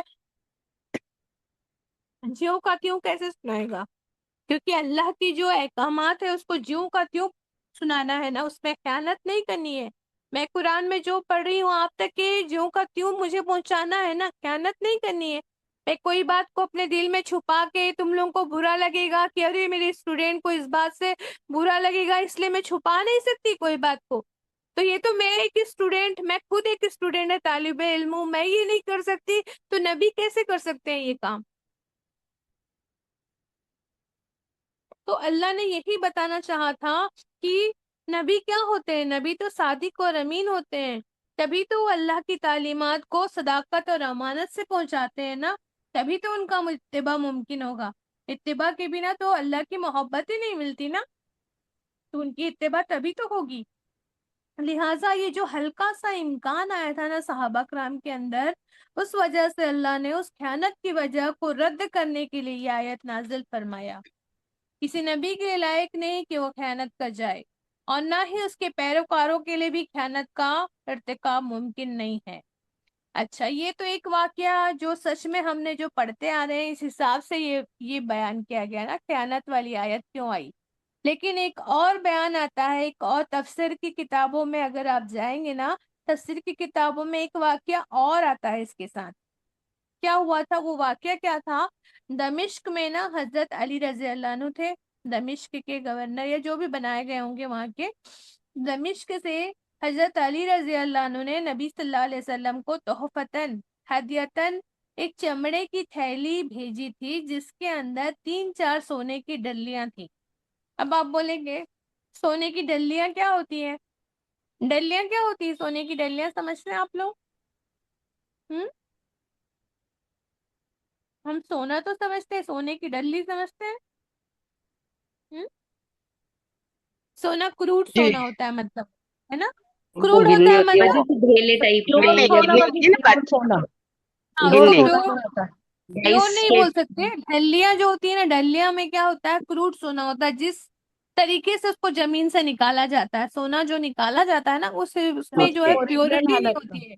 ہاں اس میں جی جی، ملاوٹ رہتی ہے، پیورٹی نہیں ہوتی ہے، پورا پیور سونا نہیں ہوتا، وہ یعنی ڈلی ہوتی ہے۔ مطلب باجی کھدان سے نکالا ہوا ہاں جیسے جو زمین کھدان میں سے سے نکالا ہوا ڈائریکٹ، ٹھیک ہے، وہ ہوں، دلیوں کے روپ میں ملتا تھا۔ تو جو علی رضی اللہ عنہ کہاں تھے؟ دمشق میں تھے، اور آپ صلی اللہ علیہ وسلم کو تحفتاً چمڑے کی تھیلی میں 3-4 سونے کی ڈلیاں لے کر بھیجے تھے۔ آپ صلی اللہ علیہ وسلم جب یہ آیا تحفہ، تب آپ صلی اللہ علیہ وسلم مسجد نبوی میں صحابہ کرام کے ساتھ تشریف فرما تھے۔ جب آپ نے وہ تحفہ دیکھا تو وہ آپ کو حدیث یاد ہے نا جو میں نے آپ کو بتائی تھی کہ آپ صلی اللہ علیہ وسلم کے پاس ڈھیر سا مال ہو تو بھی 3 رات اور 3 دن سے زیادہ اس حال میں نہیں گزرتا کہ اس میں سے کچھ ان کے پاس ہو، ہے نا؟ تو وہ رکھتے نہیں تھے، 3 دن 3 رات سے پہلے اس کو، ہے نا، بانٹ دیتے تھے، گھر میں نہیں رکھتے تھے۔ تو یہ سونے کی جو ڈلیاں نکلی نا، تو آپ نے کیا کیا؟ مجلس میں نگاہ گھمائے، ایسے آپ صلی اللہ علیہ وسلم اسی مجلس میں نگاہیں گھمائے، تو آپ کو جو لوگ مستحق لگے، مطلب جن کو پیسے کی ضرورت ہوگی، آپ کو پہچان تھی نا لوگوں کی، جو آپ کو مستحق لگے، یا کسی کے دل میں اسلام کے لیے محبت پیدا کرنا ہو، نئے نئے لوگ ہوتے ہیں جو اسلام کی طرف محبت پیدا کرنی ہوتی ہے، کہ ہاں اسلام میں لوگ جو ہے مکلف القلوب کہا جاتا ہے، کہ جو اسلام کے لیے محبت پیدا کی جاتی ہے جن کے دلوں میں، تو اس کے لائق کوئی قابل لوگ لگے، تو آپ نے کیا کیا؟ 3 لوگوں کو، صحابہ کرام تھے وہ لوگ جو بھی تھے وہاں پر مجلس میں، ان کو کیا کر دیا آپ نے؟ یہ ہدیہ دے دیا۔ اب راوی کہتے ہیں کہ اسی محفل میں ایک شخص اٹھا، اور راوی جو ہے نا جو بیان کر رہا ہے یہ حدیث کو، جو بیان کر رہے ہیں وہ راوی کہتے ہیں، اس کا حلیہ بھی بتایا کہ جو شخص اٹھا تھا نا، اس کی پتلی پتلی پنڈلیاں تھیں اور گھنگرالے ہوئے بال تھے۔ تو وہ اٹھا اور کہتا ہے، نعوذ باللہ نعوذ باللہ، اس نے کیا کہا؟ کہ نبی صلی اللہ علیہ وسلم اللہ سے ڈریے۔ کیا کہا اس نے؟ نبی صلی اللہ علیہ وسلم اللہ سے ڈریے، یا یہ کہا کہ آپ عدل کیجیے، یعنی ایک طرح سے اس نے اعتراض کیا کہ یہ سونے کی ڈلیاں جن لوگوں کو دی ہے وہ کیوں دی گئی؟ ان کو نہیں دینی تھی، مطلب آپ نے ناانصافی کر دیا، ایسا نعوذ باللہ اس نے کہا۔ تو اس پر آپ نے فرمایا، میں تم میں سے سب سے زیادہ تقویٰ کرنے والا نہیں ہوں؟ کیا میں تم لوگوں میں سب سے زیادہ تقویٰ کرنے والا نہیں ہوں؟ میں کیسے ناانصافی کر سکتا ہوں؟ مطلب یہ سن کر وہ محفل سے پیٹ پھیر کے نکل گیا۔ کچھ روایت میں، ہے نا، آتا ہے کہ عمر رضی اللہ عنہ، اور کچھ میں آتا ہے کہ زبیر بن عوام رضی اللہ عنہ کا نام آتا ہے، کہ یہ صحابہ آپ صلی اللہ علیہ وسلم کے ساتھ تھے، اور انہوں نے یہ سنا تو تلوار سے اٹھ کر کہا، نبی صلی اللہ علیہ وسلم اب مجھے اجازت دے دو، میں اس کا سر قلم کر دیتا ہوں۔ کیا کہا؟ کہ آپ بس اجازت دیجئے، میں اس کا کیا کرتا ہوں؟ سر قلم کر دیتا ہوں۔ تو اللہ کے رسول صلی اللہ علیہ وسلم نے فرمایا کہ آپ نے فرمایا نہیں، اس کو جانے دو، لوگ کہیں گے کہ نبی صلی اللہ علیہ وسلم نے اپنے ساتھیوں کے ہی سر قلم کرنے شروع کر دیے ہیں۔ کیا کہیں گے؟ کہ نبی صلی اللہ علیہ وسلم اپنے ہی ساتھیوں کے سر قلم کرنے لگ گئے ہیں۔ یہ شخص چلا گیا، محمد صلی اللہ علیہ وسلم نے پیشن گوئی فرمائی، آپ نے پیشن گوئی فرمائی، وہ شخص تو چلا گیا لیکن آپ نے پیشن گوئی فرمائی کہ عنقریب اس شخص کی نسل میں سے کچھ لوگ اٹھیں گے جو مزے لے لے کے قرآن کو پڑھیں گے، نعوذ باللہ، مزے لے لے کر قرآن کو پڑھیں گے، صرف لطف بیان کے لیے، لذت بیان کے لیے قرآن کو سنیں گے۔ آج لوگ قرآن کی محفلوں میں لوگ لذت بیان سننے کے لیے جاتے ہیں اور پک اینڈ چوز کرتے ہیں، یہ آیت مجھے سوٹ کرتی ہے میں اسے لوں گی، یہ نہیں کرتی ہے میں نہیں لوں گی۔ فرمایا آگے کہ ان کا حال یہ ہوگا کہ وہ مزے لے لے کے قرآن کو پڑھیں گے لیکن ان کے حلق سے نیچے کچھ نہیں اترے گا، یعنی قرآن تو سنیں گے، سمجھیں گے، لیکن عمل میں کچھ نہیں آئے گا، حلق سے نیچے کچھ نہیں اترے گا، کیونکہ حلق سے نیچے جو جاتا ہے وہ تو معدے میں جائے گا، پیٹ میں جا کے ہضم ہوتا ہے نا، پھر جسم کا حصہ بن کے ہے نا، خون بن کے بہتا ہے نا۔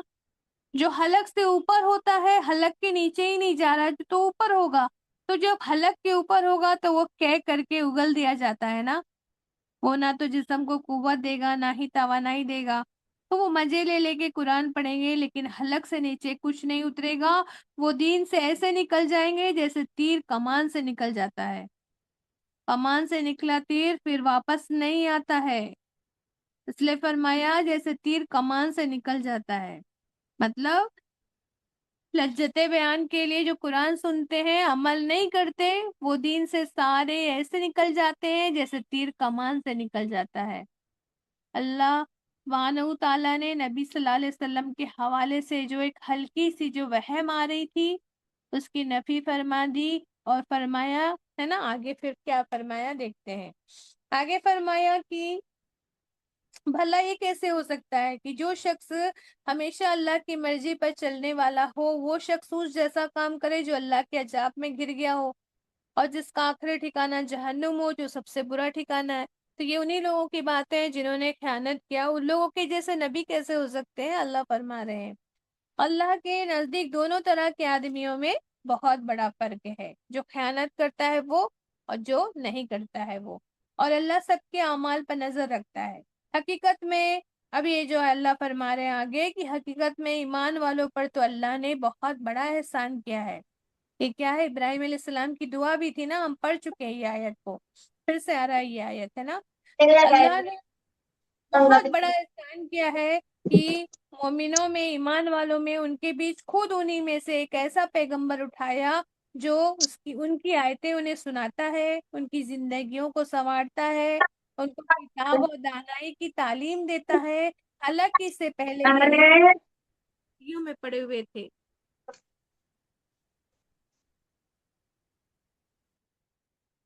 اس سے پہلے یہ لوگ کھلی گمراہیوں میں پڑے ہوئے تھے، تو یہ سب ہم لوگ جانتے ہیں الحمدللہ، ہے نا، یہ آیت تو ہم کو سب کو پتا ہے، تو اس کو ہم زیادہ ڈیٹیل میں نہیں لے رہے ہیں نا۔ ابراہیم علیہ السلام نے دعا بھی کی تھی کہ انہی میں سے ان میں ایک پیغمبر اٹھانا اللہ، جو ان کو تیری آیتیں سنائے، ان کی زندگیوں کا تزکیہ کرے، ان کو کتاب اور دانائی دے، ہے نا، تعلیم دے۔ اس سے پہلے یہ کھلی گمراہیوں میں پڑے ہوئے تھے، تو نبی صلی اللہ علیہ وسلم بھی اسی میں سے تھے نا، انہی لوگوں میں سے تھے۔ آگے فرمایا کہ اور یہ تمہارا کیا حال ہے کہ جب تم پر مصیبت آ پڑی تو تم کہتے ہو یہ کہاں سے آ گئی، حالانکہ بدر کی لڑائی میں اس سے 2 گنی مصیبت تمہارے ہاتھوں دشمنوں کو پڑ چکی ہے۔ بولے اب وہاں سے آواز اس سنے نہیں آ رہا۔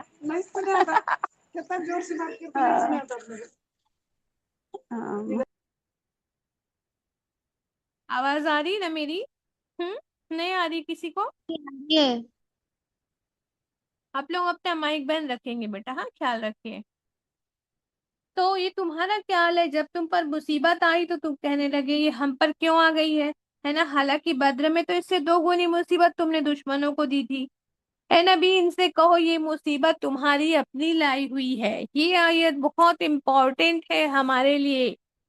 اے نبی صلی اللہ علیہ وسلم ان سے کہہ دیجئے یہ مصیبت تمہاری اپنی لائی ہوئی ہے، اللہ کو ہر چیز پر قدرت حاصل ہے، تو یہ مصیبت تمہاری اپنی لائی ہوئی ہے، اللہ ہر چیز پر قادر ہے۔ یہ تکلیف کے ملنے پر یہ رویہ بہت اہم ہے، یہاں سے پتہ چلتا ہے کہ تکلیف اپنے عمل کی سزا کے طور پر بھی آ سکتی ہے۔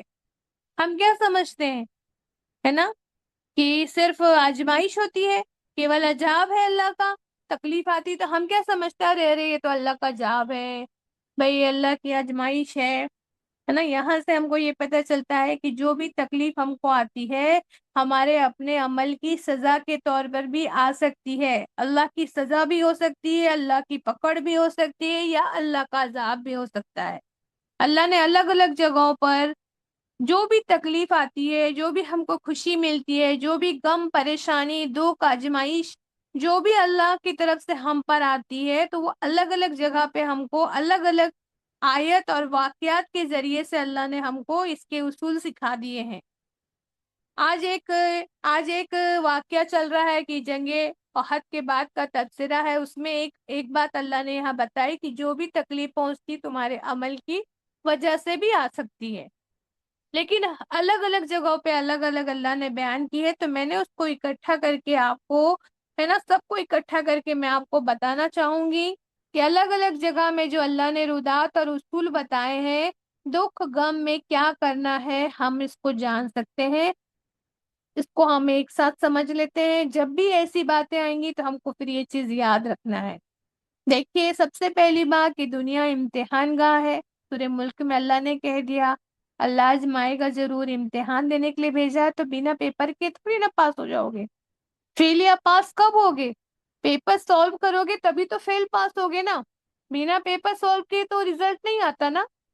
تو آپ جو بھی آئے ہیں یا تو پاس ہوں گے یا تو فیل ہوں گے نا، آزمانا تو ہے ہی اللہ نے۔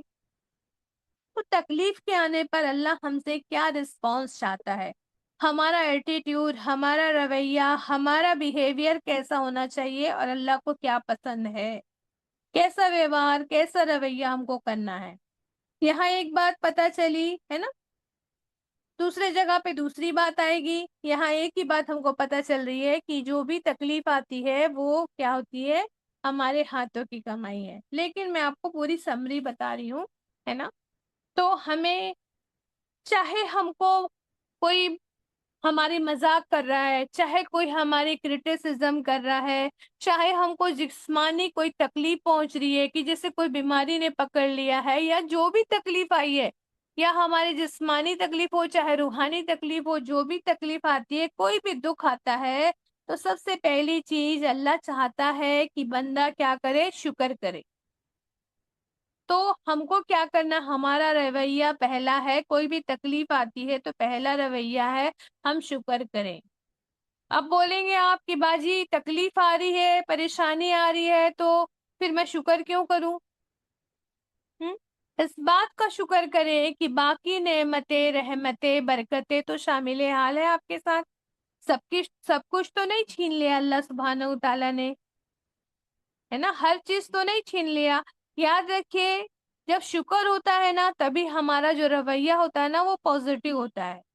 تو تکلیف کے آتے ہی شکر کرنا ہے کہ بھائی چلو ٹھیک ہے، ایک ٹانگ ٹوٹ گئی لیکن دوسری تو موجود ہے، یا سنو، ایک آنکھ کی روشنی چھین لی اللہ نے لیکن دوسری آنکھ کی روشنی تو موجود ہے نا۔ اللہ نے مجھے جوتے نہیں دیے پہننے کے لیے لیکن پیر تو دیا، اللہ کا شکر ہے۔ ایسے نہیں ہے تو کیا وہ جوتے نہیں لے سکتی، تو کیا وہ پیر تو ہے، کئی لوگوں کے تو پیر بھی نہیں ہوتے۔ تو تکلیف کے آتے ہی سب سے پہلا ہمارا رویہ ہوتا ہے شکر، ہے نا۔ پھر دوسرا رویہ ہوتا ہے ذکر، کیونکہ تکلیف کے آتے ساتھ صبر فوراً تو نہیں آئے گا نا، صبر فوراً آئے گا کیا؟ اگر کوئی تکلیف آ گئی ہے، اللہ نہ کرے کسی کوئی فوت ہو گیا، کوئی رشتہ داری میں کوئی جان قریبی لوگ فوت ہو جاتے، شکر ترنت آتا ہے کیا؟ صبر آتا ہے تکلیف کے آتے کے ساتھ، صبر آ جائے گا؟ نہیں آتا نا۔ شکر ہوگا تو ہم کیا کریں گے، ذکر کریں گے کہ ہے نا ان اللہ مع الصابرین، ذکر کریں گے ہے نا کہ اللہ تیری ہی نعمت تھی، تیری رضا تھی، تو نے ہی دیا تھا، ہے نا، تو نے ہی واپس لے لیا، تیری برکتیں تھی، تیری ہے نا انعامات تھے، ہے نا، تیری وہ تو نے دیا تھا، تو نے لے لیا، انا للہ و انا الیہ راجعون، سب چیز کو لوٹنا تو تیری طرف ہے۔ تو جب انسان ذکر کرے گا تو پھر اس کے اندر کیا آتا ہے، صبر بھی آ جاتا ہے۔ تو شکر پہلے، پھر ذکر، پھر صبر۔ صبر ترنت نہیں آئے گا، اگر آپ کے سامنے کوئی رو رہا ہے، کسی کا کوئی پیارا چلا گیا ہے رو رہا ہے، آپ بولیں گے بہن صبر کرو، بہن صبر کرو، تو ترنت صبر آئے گا کیا؟ نہیں آتا صبر نا۔ جب ذکر ہوگا تبھی شکر آئے گا۔ تو پھر جب صبر آ گیا تو پھر کیا کرنا ہے نا، دوبارہ کیا کرنا ہے، تم ہے نا صحیح ہو گئے تو پھر تم کو کیا کرنا ہے، پھر اللہ کی طرف پلٹنا ہے۔ پھر جب صبر آ گیا تو پھر کیا کرنا ہے، اللہ کی طرف پلٹنا ہے، حاجت روائی اسی سے دعا کرنی ہے، اسی سے شکوہ بھی کرنا ہے، صرف اللہ سے ہی شکایت کرنا ہے، صرف اللہ کے سامنے رونا ہے، دھونا ہے، حاجت بتانا ہے کہ اللہ ہے نا میری یہ حاجت ہے تو پوری کر دے۔ اللہ کی طرف پلٹنے کے بعد پھر کیا کرنا ہے، اس پر توکل بھی کرنا ہے، حسبنا اللہ نعم الوکیل۔ ہے نا، یہ سارا کر کے راضی برضا ہو کے شابر شاکر بن کے زندگی گزارنی ہے۔ یہ ہے تکلیف کے آنے پر مسلمان کا رویہ۔ یہاں پر ایک اور رویہ، جب تکلیف آئے تو تم شکر کرو گے، ذکر کرو گے، صبر کرو گے، اللہ کے سامنے جھولی پھیلاؤ گے، پھر توکل کر کے اللہ پہ راضی برضا رہو گے۔ پھر یہ جو تکلیف کی وجہ ہے اس کو کھنگالنا بہت ضروری ہے، کیونکہ یہاں ہم پڑھ رہے ہیں کہ جو تکلیف آتی ہے ہو سکتا ہے تمہارے اعمال کی وجہ سے آئی ہو۔ تو کھنگالنا ہے اپنی تکلیف کی وجہ کو۔ پاسٹ میں دیکھو کہ یہ تکلیف آئی ہے، کہیں کوئی میں نے رب کی ناراضگی کا کام تو نہیں کر دی؟ تو ہوش میں جب آ جاؤ، اپنی تکلیف سے جب ہوش میں آؤ، تو سب سے پہلے سوچنا کہ یہ تکلیف آئی کیوں میرے اوپر، کہیں یہ میرے ہاتھوں کی کمائی تو نہیں ہے۔ صحابہ کرام کی چھوٹی سی کمی کی وجہ سے آپ دیکھیے اتنی بڑی تکلیف آ سکتی ہے نبی کے رہتے ہوئے۔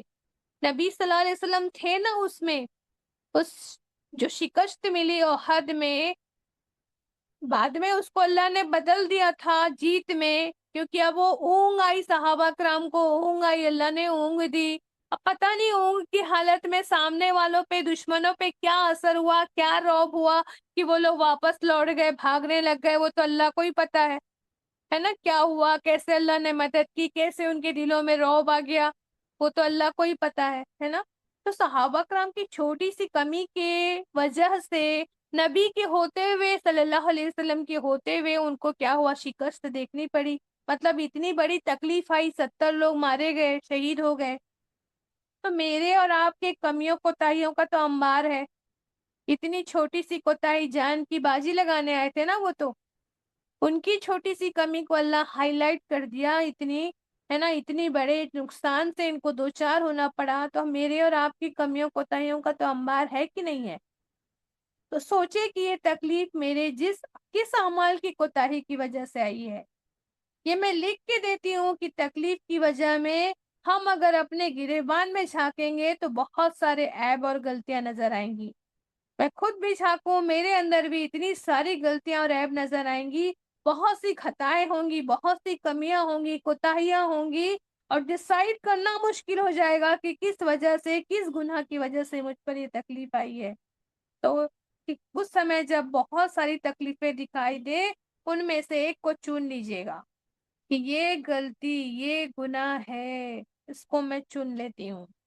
یہ جو دکھ آیا ہے نا، میری فلاں زبان کی وجہ سے ہے نا، زبان کی جو تباہ کاری تھی نا میری، شاید اس وجہ سے مجھ پر یہ تکلیف آئی ہے۔ یا میں نماز کی کوتاہی کرتی تھی، کمی کی کرتی تھی، اس وجہ سے آئی ہے۔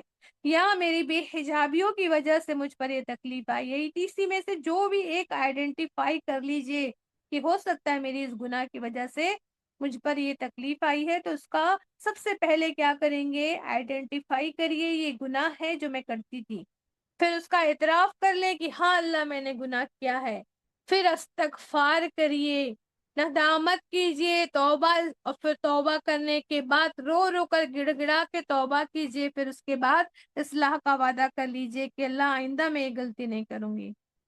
فائدہ کیا ہوتا ہے پتہ ہے اس کا؟ حدیث کے الفاظ ہے، جو استغفار کو لازم کرتا ہے نا، جو استغفار کو لازم کرتا ہے، پتہ ہے آپ لوگوں کو، جو استغفار کو لازم کرتا ہے آگے کیا ہے؟ حدیث کے الفاظ، جو استغفار کو لازم کرتا ہے، اللہ ہر تکلیف سے نکلنا اس کے لیے آسان کر دیتا ہے۔ سمجھ میں آئی استغفار کی کتنی بڑی قیمت ہے؟ جو استغفار کو لازم کرتا ہے، اللہ ہر تکلیف سے نکلنا اس کے لیے آسان کر دیتا ہے۔ چاہے پیٹ میں درد ہے، چاہے آپ کی مالی تنگی ہے، چاہے آپ کی جسمانی تنگی ہے، آپ کے بچوں کا معاملہ ہے، روزی رزق کا معاملہ ہے، ہر طرح کی مشکل آپ سمجھ جائیے، ہر تکلیف سے نکلنا اس کے لیے آسان کر دیتا ہے اللہ۔ یہ ہے نا، یہ استغفار اپنے گریبان میں جھانک کر اپنی کوتاہی کا، کمیوں کا اعتراف ہے نا۔ استغفار کرنا تسبیح پڑھنا نہیں ہے، استغفار استغفار استغفار بول کے میں 100 بار بس تسبیح کر رہی ہوں، ہے نا۔ استغفار اپنے گریبان کے اندر جھانک کر اپنی کمی کوتاہی کا اعتراف کر کے پھر نادم ہو کر توبہ کرنا، گڑ گڑانا، رونا، پھر اصلاح کا وعدہ کر کے اللہ کی رضا پہ چل پڑنا، یہ ہے استغفار۔ ہر دکھ، غم، بیماری، پریشانی، ہر ہی مشکل کے آنے پر مومن یہ رویہ کرے گا تو میرے رب کو کوئی فرق نہیں پڑے گا۔ میرے رب کو کوئی فرق نہیں پڑتا کہ میں کتنا بھی روؤں، تڑپوں، چلاؤں، ہے نا؟ فرق پڑے گا تو کس کو پڑے گا؟ مجھ کو فرق پڑے گا، میری دنیا بدل جائے گی، ہے نا؟ یہ تکلیف تو کاٹنی ہی کاٹنی تھی نا، جو تکلیف میرے اوپر آئی ہے یہ تکلیف تو مجھے کاٹنی ہی کاٹنی تھی۔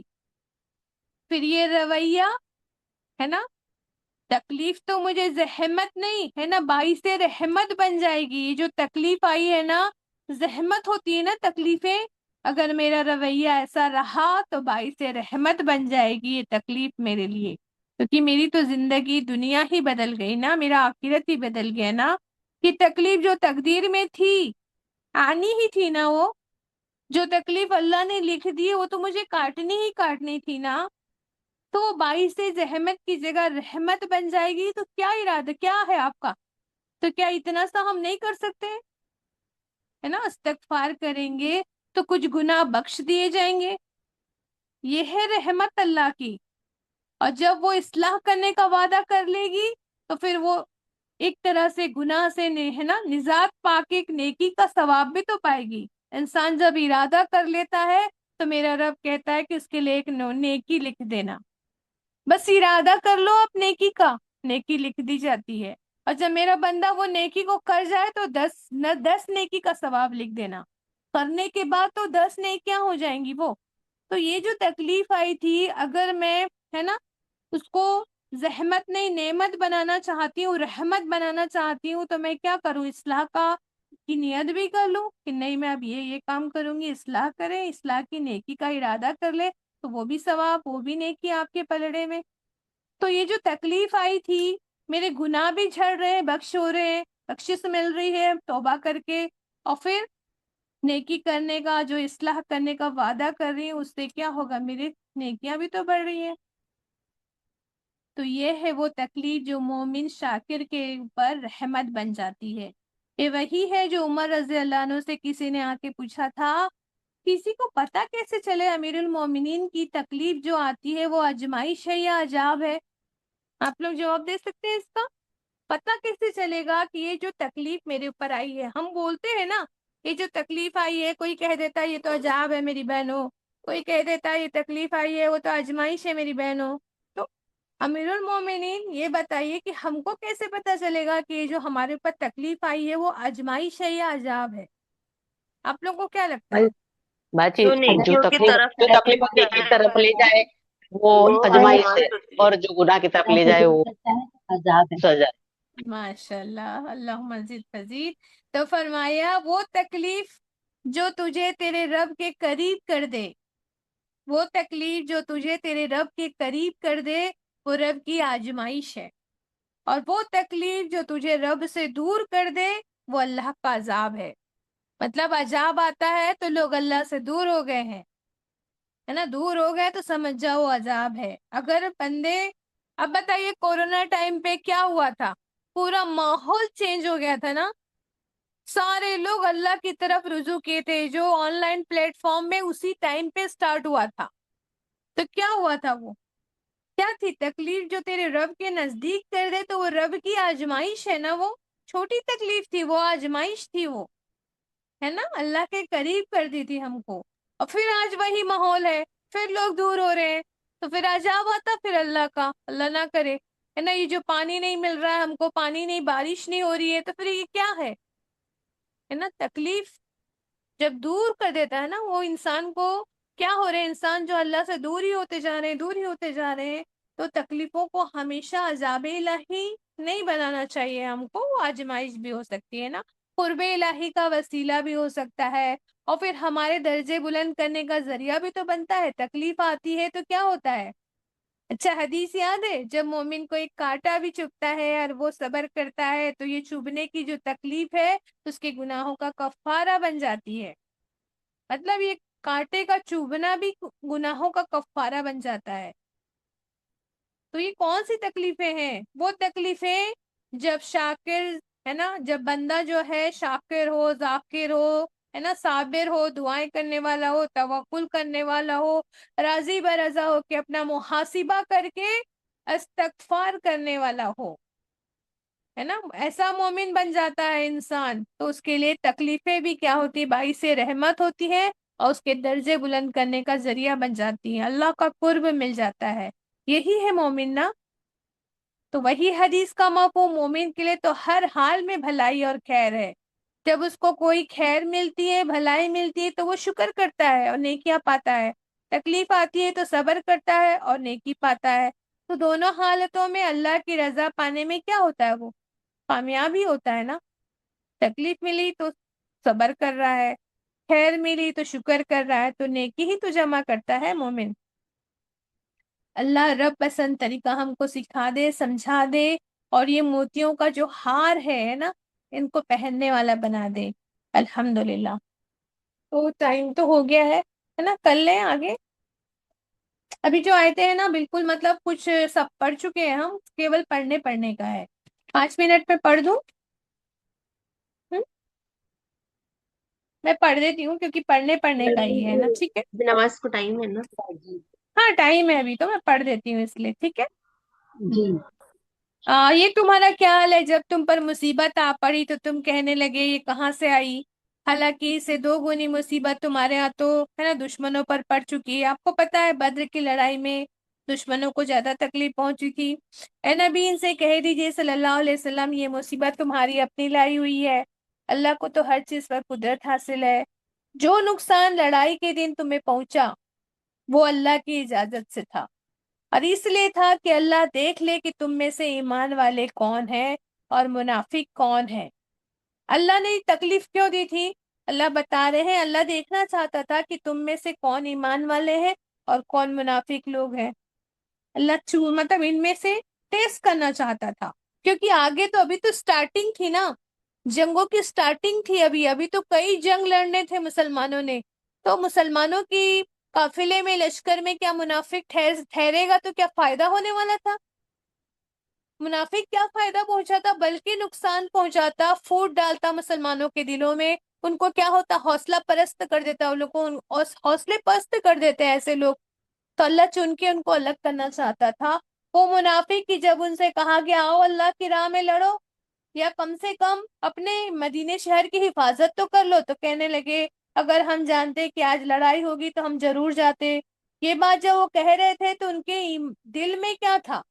وہ لوگ ایمان کے مقابلے میں کفر کے زیادہ قریب تھے، مطلب ان کے دل میں یہ تمنا نہیں تھی کہ ہم لڑائی لڑیں گے، ہے نا، وہ اپنی زبانوں سے وہ بات کہتے تھے جو ان کے دلوں میں نہیں ہوتی تھی، اور جو کچھ وہ دلوں میں چھپاتے ہیں اللہ اسے خوب جانتا ہے۔ یہ وہی لوگ ہیں جو خود تو بیٹھے رہے، مطلب واپس آ گئے تھے منافق، کچھ لوگ تو بیٹھے ہی رہ گئے تھے، کچھ لوگ گئے تھے واپس آ گئے تھے، اور ان کے جو بھائی بندو لڑنے کے لیے گئے تھے اور مارے گئے۔ اب جب 70 لوگ شہید ہوئے ہیں تو ان کے رشتہ دار بھی ہوں گے نا، مدینے کے ہی تھے سب لوگ، انصاری لوگ ہی زیادہ شہادت پائے تھے، تو ان کے جو بھائی بندو لڑنے کے لیے گئے تھے اور مارے گئے، ان کے بارے میں انہوں نے کیا کہہ دیا پھر؟ کہ اگر وہ ہماری بات مان لیتے تو نہ مارے جاتے۔ تو اللہ فرما رہے ان سے کہہ دیجئے کہ اگر تم اپنی اس بات میں سچے ہو تو خود اپنی موت جب آئے تو اس کو ٹال کے دکھا دینا بھائی۔ اگر تم کو لگتا ہے کہ تم نے جو مشورہ دیا تھا کہ بھائی باہر جا کے نہیں لڑنا ہے، مدینہ میں رہ کے لڑتے ہیں، منافقوں نے یہ کہا تھا نا، تو اگر فیصلہ ہوا تو باہر جا کے لڑنا طے پایا گیا، تو تم کہہ رہے ہو کہ تم ہماری بات مانتے، ہمارے مشورے پہ رہتے تو تم مارے نہیں جاتے تھے، یہ لوگ بچ جاتے تھے، تم ہماری بات مانتے تو یہ لوگ بچ جاتے تھے۔ تو اللہ کہہ رہے ہیں اگر تم کہتے ہو کہ تمہاری صلاح سے موت ٹل جاتی ہے، تو پھر جب تمہاری موت آئے گی نا تو اپنے فیصلے اور اپنی طریقوں سے اپنی موت کو تم ٹال کے دکھا دینا۔ تمہاری موت اگر یہی مدینہ میں آئے گی تب تم اپنے مشورے سے اور فیصلے سے اپنی موت کو ٹال کے دکھا دینا، اگر تم کو ایسا لگتا ہے کہ اگر یہ نہیں جاتے تو نہیں مرتے، تم کہہ رہے ہو نا، تو تم اپنی موت کو ٹال کے دکھا دینا۔ تو آگے فرمایا جو لوگ اللہ کی راہ میں قتل ہوئے ہیں انہیں مردہ نہ سمجھو. یہ لوگ جو شہادت پا گئے ہیں ان کو تم مردہ مت کہو. اللہ کی راہ میں یہ لوگ قتل ہوئے ہیں، وہ تو حقیقت میں زندہ ہے. مطلب تم کیا ہے، تم کو شعور نہیں ہے، تم نہیں سمجھ سکتے. اپنے رب کے پاس تو وہ روزی پا رہے ہیں. آپ کو میں نے بتائی تھی کہ جو شہیدوں کی ارواح ہوتی ہے جنت کے باغات میں اڑتی پھرتی ہے نا، رات میں عرش کے ساتھ جو کنڈیلے معلق ہے ان میں وہ قیام بھی کرتی ہے. تو وہ کیا ہے، خوشخبری ہے شہیدوں کے لیے کہ وہ کیا ہے، رزق پا رہے ہیں اللہ کے یہاں سے. جو کچھ اللہ نے اپنی مہربانی سے انہیں دیا ہے وہ اس پر بہت خوش و خرم ہے. بہت خوش ہے وہ لوگ اللہ کی طرف سے جو ان کو رزق ملا ہے، خوشیاں ملی ہیں. اور مطمئن بھی ہے کہ جو ایمان والے ان کے پیچھے دنیا میں رہ گئے ہیں اور ابھی وہاں نہیں پہنچے، ان کے لیے بھی کسی ڈر اور رنج کا موقع نہیں ہے. تو یہ کہنے کا مطلب یہ ہے کہ جو شہید ہوتے ہیں ان کو اللہ نے کیا کیا ہے، حدیث سے ہم کو پتہ چلتا ہے کہ شہید جو ہے شفاعت کریں گے. تو جو شہید ہوتے ہیں وہ اپنے گھر والوں کی شفاعت کر پائیں گے. تو ان کے پیچھے جو ماں باپ ہیں، جو بچے ہیں، ہے نا، جو یتیم چھوڑ کے گئے، جن کی بیواؤں کو انہوں نے چھوڑ کے گئے، شہادت پائے ہیں، تو ان کے لیے تو وہ لوگ سفارش کریں گے، ہے نا. شفاعت کا شرف دیا گیا ہے شہیدوں کو. تو اپنے پیچھے والوں کے لیے مطمئن ہے، ان کے دل میں کوئی شک نہیں ہے، رنج نہیں ہے، غم نہیں ہے، اپنے بچوں کے لیے، ماں باپ اور پیچھے بیوہ کے لیے. تو اللہ سے دعا کرے اللہم ارزقنا شہادتن فی سبیلک. مطمئن ہو کے گئے ہیں اپنے پیچھے والوں کے لیے، یہ کوئی رنج کا موقع نہیں. وہ اللہ کے انعام اور اس کی رحمت پر بہت خوش ہے اور ان کو معلوم ہو چکا ہے کہ اللہ ایمان والوں کے اجر کو ضائع نہیں کرتا ہے. الحمدللہ ایسے ایمان والوں کے بدلوں کو جنہوں نے زخم کھانے کے بعد بھی اللہ اور رسول کی پکار پر لبیک کہا، ان میں جو لوگ نیک اور پرہیزگار ہیں ان کے لیے بڑا بدلہ ہے. جن سے لوگوں نے کہا کہ تمہارے خلاف بڑی فوجیں جمع ہوئی ہیں، ان سے ڈرو، تو یہ سن کر ان کا ایمان اور بڑھ گیا اور انہوں نے جواب دیا کہ ہمارے لیے اللہ کافی ہے اور وہی سب سے اچھا کام بنانے والا ہے. آخرکار وہ اللہ کی نعمت اور مہربانی کے ساتھ پلٹ آئے. ان کو کسی طرح کی تکلیف بھی نہ پہنچی، اللہ کی مرضی پر چلنے کا شرف بھی ان کو حاصل ہو گیا. اللہ بڑا فضل کرنے والا ہے. اب تو تمہیں معلوم ہو گیا نا کہ وہ حقیقت میں شیطان تھا جو اپنے دوستوں سے بے وجہ ڈرا رہا تھا. اس لیے اب تم انسانوں سے نہیں ڈرنا، مجھ سے ڈرنا اگر تم حقیقت میں ایمان والے ہو. اے پیغمبر محمد صلی اللہ علیہ وسلم، جو لوگ آج کفر کے راستے میں بڑی دوڑ دھوپ کر رہے ہیں نا، ان کی ایکٹیویٹی سے تم دکھی نہ ہو. یہ اللہ کا کچھ نہیں بگاڑ سکیں گے. اللہ کا ارادہ یہ ہے کہ ان کے لیے آخرت میں کوئی حصہ ہی نہ رکھے اور آخر کر ان کو سخت سزا ملنے والی ہے. جو لوگ ایمان کو چھوڑ کر کفر کے خریدار بنے ہیں وہ یقیناً اللہ کا کوئی نقصان نہیں کرتے. ان کے لیے تو دردناک عذاب تیار ہے. یہ ڈھیل ہے جو ہم انہیں دیے جاتے ہیں، ان کو یہ کافر اپنے لیے اچھی نہ سمجھے ڈھیل کو. تو ہم تو انہیں اس لیے ڈھیل دے رہے ہیں کہ وہ اچھی طرح گناہوں کا بوجھ سمیٹ لے، پھر ان کے لیے سخت رسوا کرنے والی سزا ہے. اللہ ایمان والوں کو اس حالت میں ہرگز نہیں رہنے دے گا جس میں تم لوگ اس وقت پائے جاتے ہو. وہ پاک لوگوں کو ناپاک لوگوں سے الگ کر کے رہے گا، مگر اللہ کا یہ طریقہ نہیں ہے کہ تم لوگوں پر غیب کو ظاہر کر دے. غیب کی باتیں بتانے کے بارے میں تو اللہ اپنے رسولوں میں سے جس کو چاہتا ہے چن لیتا ہے غیب کے لیے.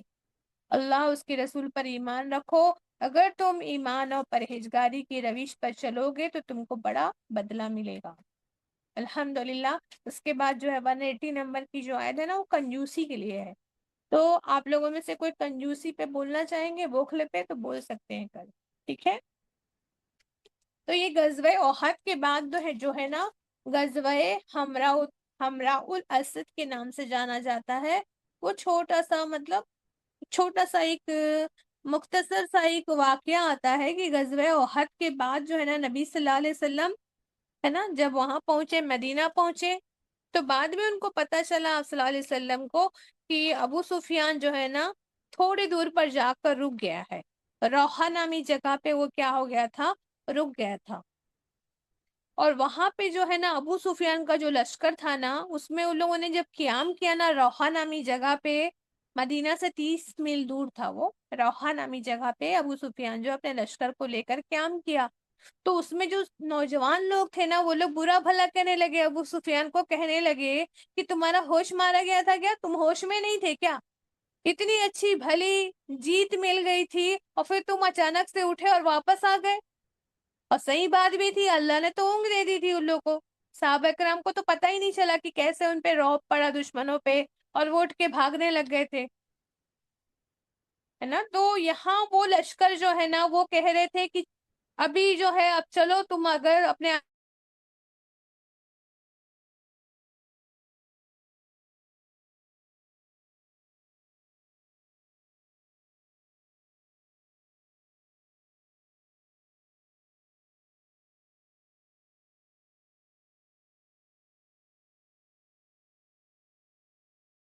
ڈالتے ہیں مدینے میں تو بھیڑوں کے چھتے پہ ہاتھ ڈالنے کے برابر ہے نا۔ فائنلی انہوں نے ڈیسائیڈ کیا کہ ہم مدینہ پہ اٹیک نہیں کریں گے، لیکن اب ہم جیت رہے تھے اور اچانک سے ہم واپس ہوئے ہیں تو پھر سے ہم حملہ کریں گے، ٹھیک ہے، یہ ڈیسائیڈ ہوتا ہے۔ تو انہوں نے سوچا کہ ہم پھر سے حملہ کریں گے واپس سے۔ اب یہ خبر جو ہے نبی صلی اللہ علیہ وسلم تک پہنچ گئی کہ روحا میں یہ لوگ بیٹھے ہیں اور ہم پہ حملہ کرنے کی ہے نا سازش کر رہے ہیں۔ آپ صلی اللہ علیہ وسلم نے جیسے ہی پہنچے مدینے میں دوسرے دن ہی اعلان کر دیا مسجد نبی میں کہ سب لوگ جمع ہو جاؤ۔ یہ خبر ابو سفیان تک بھی پہنچ گئی پھر کہ اللہ کے رسول صلی اللہ علیہ وسلم نے اعلان کیا کہ سب لوگ جمع ہو جاؤ۔ اب صحابہ کرام کو پکارا گیا۔ تاریخ بتاتی ہے کہ آپ سوچے تو صحیح نا کس حالت میں واپس ہوئے ہیں، خون بہتا ہوا، زخمی نڈھال ہے صحابہ کرام۔ اگلے دن ہی تو جہاد کی کال ہو رہی ہے، کل آئے ہیں اور آج جہاد کی کال۔ کتنا ایمان افروز ہے نا مدینہ کی گلیوں کا نظارہ، اگر آپ پڑھیں گے نا کتابوں کو ایسا لگتا ہے نظارہ دکھ رہا ہے۔ راوی بتاتے ہیں کہ اپنے زخموں میں لتھڑے ہوئے تھے وہ لوگ، زخم میں سے خون بہنا رکا بھی نہیں تھا، زخموں سے خون بہ رہے تھے، بچوں عورتوں کے آنسو بھی پوچھے نہیں گئے تھے ابھی تو۔ اور صحابہ کرام جو کہ پہلے ہی اپنی کوتاہی سے پشیمان تھے نا اور زخمی بھی تھے، پھر سے جمع ہو گئے آپ کے پکار پہ۔ عقیدہ سے سلام کرنے کو دل کرتا ہے، ان کی رودات پڑھیں گے آپ تو۔ کیسے لوگ تھے یہ؟ منافقین کہتے تھے کہ یہ لشکر جس نے ہے نا جس نے مارا کاٹا، پھر سے ان سے بھیڑنے جا رہے ہو، پھر سے لڑنے جا رہے ہو اس دشمنوں سے جو تم کو مار کاٹ کے چلے گئے ہیں، اتنے بڑے طاقتور لشکر سے پھر سے لڑنے جاؤ گے تم لوگ؟ انہوں نے کہا سب صحابہ کرام نے کہ حسبنا اللہ نعم الوکیل، یہ وہ توکل تھا ہے نا جو مطلوب تھا، اللہ کو یہی چاہتا تھا اللہ، یہ وہی صبر اطاعت کا رویہ اللہ دیکھنا چاہتا تھا۔ اللہ نے صبر کو، ان لوگوں کے صبر کو پرکھنا تھا نا بس۔ ابن ہشام میں ایک واقعہ آتا ہے، اگر آپ پڑھیں گے نا تو آپ کا دل وہ ہو جائے گا۔ دو بھائی تھے، عبداللہ بن سہل اور رافع بن سہل، دونوں ہی زخمی تھے ہے نا۔ ایک جو تھا اس کا زخم زیادہ تھا، دوسرے کا کم تھا۔ تو جب اعلان کیا نا صلی اللہ علیہ وسلم نے تو دونوں نے ڈیسائیڈ کیا کہ ہم زخمی ہیں، ہمارے پاس سواری بھی نہیں ہے، ہمارے پاس جوتے تک نہیں ہے، زخم سے نڈال ہے، پھر بھی کہتے ہیں کہ ہم مارکے پہ ضرور جائیں گے اللہ کے رسول صلی اللہ علیہ وسلم کے ساتھ۔ اگر ہم تکلیف میں ہیں تو رسول صلی اللہ علیہ وسلم کیا خوشی میں ہے؟ ان کو بھی تو تکلیف پہنچی ہے نا، وہ بھی تو غم میں ہے نا۔ تو ہم نبی کو چھوڑ کر، اپنے دین کو چھوڑ کر ناکام اور نامراد نہیں ہو سکتے۔ مطلب دین کو، قرآن کو چھوڑنا، نبی کے احکامات کو چھوڑنا ناکام اور نامراد ہونا ہے۔ وہ نہیں چاہتے تھے نامراد ہونا، اس لیے انہوں نے فیصلہ کر لیا کہ دیکھو تم زیادہ زخمی ہو، تم ایسا کرنا، میں تم کو کچھ دور تک کے نا تم کو کندھے پہ بٹھا لوں گا، چل اس کے بعد میں جب میں تھک جاؤں گا نا تو تم تھوڑا تھوڑا پیدل چل لینا، پھر میں تم کو بٹھا لوں گا، پھر اس کے بعد پھر تم چل لینا، ہے نا۔ اس طرح سے انہوں نے ڈیسائیڈ کیا۔ جابر بن عبداللہ رضی اللہ عنہ وہ صحابی تھے، واحد صحابی تھے جن کو جو ہے فرسٹ ٹائم جب جا رہے تھے نا تب ان کے والد کی طبیعت خراب تھی، تو ان کو وہ رک گئے تھے اپنے والد کی تیمارداری کرنے کی وجہ سے۔ اب بعد میں جب سب جا رہے تھے تو رسول صلی اللہ علیہ وسلم نے پہلے ہی کہا تھا کہ جو لوگ پہلی دفعہ نہیں گئے تھے ہے نا جنگ میں، احد میں، جو احد کی جنگ میں پہلی دفعہ شامل نہیں ہوئے تھے، اب جو ہے ڈبل جا رہے ہیں تو وہ لوگ شامل نہیں ہوں گے جو پہلے شامل نہیں ہوئے تھے، منع کر دیا گیا۔ جابر بن عبداللہ رضی اللہ عنہ بہت رو رہے ہیں کہ میں پچھلی دفعہ تو عذر کی وجہ سے نہیں گیا تھا، ہے نا۔ وہ واحد صحابی ہیں جن کو پھر سے اجازت ملی تھی کہ آپ جا سکتے ہو۔ اب دیکھیے چھوٹا سا دستہ ہے، مدینہ سے فجر کے بعد روانہ ہوا۔ بنو سلمہ کے 40 لوگ زخمی تھے۔ یہ لوگ زخمی لوگ آتے ہوئے نظر آئے تو آپ صلی اللہ علیہ وسلم نے ان کے لیے دعا کی تھی، اللہ بنو سلمہ پر اپنی رحمتیں نازل فرما، اللہ بنو سلمہ پر اپنی رحمتیں نازل فرما۔ سارے کے سارے 40 لوگ تھے، زخمی تھے۔ ابو طلحہ بن عبید اللہ کے بارے میں آتا ہے رضی اللہ عنہ کے بارے میں 70 زخم لگے تھے، عبد الرحمن بن عوف کو 20 زخم لگے تھے، کعب بن مالک کو 12 زخم لگے تھے۔ ایسے سارے صحابہ کرام کے نام کے ساتھ ان کے زخموں کے نمبر بتائے گئے۔ عقبہ بن عامر کو 9 زخم لگے تھے۔ تو ان کی قربانیاں ایسی تھی کہ ان کی قربانیوں کو کتابوں میں اللہ نے ایسے ہے نا قیامت تک کے لیے کیا کر دیا، محفوظ کر دیا ہے نا۔ یہ آپ کی قیادت میں تعاقب کرنے کے لیے نکل گئے۔ اس دفعہ علم جو تھا، جھنڈا جو تھا علی رضی اللہ عنہ کے ہاتھ تھا ہے نا۔ اور پھر غیب سے پھر اللہ کیا ہو گیا، جب ان لوگوں نے حسبنا اللہ نعم الوکیل پڑھا نا تو پھر غیب سے اللہ کی آسانیاں بھی آئیں، اللہ معاون ہو جاتا ہے پھر ایسے پڑھنے والوں کے لیے۔ 8 میل دور حمراء الاسد پہنچے، وہاں پر ایک بنو خزاعہ کا ایک سردار تھا، ان سے مسلمانوں کا کیا تھا، پیچ اپ تھا، صلح تھی۔ تو وہ آیا ملنے کے لیے، مسلمانوں کا حلیف تھا، وہ سپورٹر تھا۔ تو وہ پڑاؤ کیا آپ صلی اللہ علیہ وسلم کے پاس، اور پھر آپ صلی اللہ علیہ وسلم کے پاس تعزیت کے لیے آیا کہ بھئی آپ کے اتنے سارے صحابہ شہید ہو گئے، نقصان ہوا۔ اس پہ اس نے بہت مطلب بات چیت کرنے کے لیے آیا، تعزیت کے لیے آیا۔ پھر ساتھ میں اس نے کیا کیا، وہ مسلمان نہیں ہوئے تھے بنو خزاعہ کے لوگ، وہ سردار بہت ہوشیار تھا، اس نے کیا کیا، سبھی صحابیوں کے رویے کو، ان کی حالت کا جائزہ بھی لے لیا۔ پھر آگے نکلا اور جا کے روحا پہنچا تو ابو سفیان کے پاس سے گزرا۔ تو ابو سفیان نے اس کو روکا، وہ جان بوجھ کے اس کے پاس سے گزرا تھا۔ ابو سفیان نے اس کو روکا اور پوچھا کہ بتاؤ کہ بھئی دشمنوں کے کیا حال ہیں، کیونکہ اب یہ بھی مشرک تھا، ابو سفیان بھی مشرک تھے اس سمے۔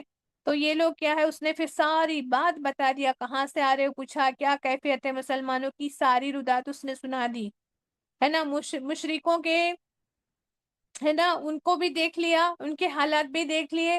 اور پھر اس نے کہا کہ میں تم کو ہوشیار کرتا ہوں ابو سفیان، جن کو تم نے کل زخمی کیا تھا نا ہے نا، وہ جو جن کو تم نے کل زخمی کیا تھا نا، وہ رشتے ہوئے زخموں سے تمہارے مقابلے کے لیے آج حاضر ہیں۔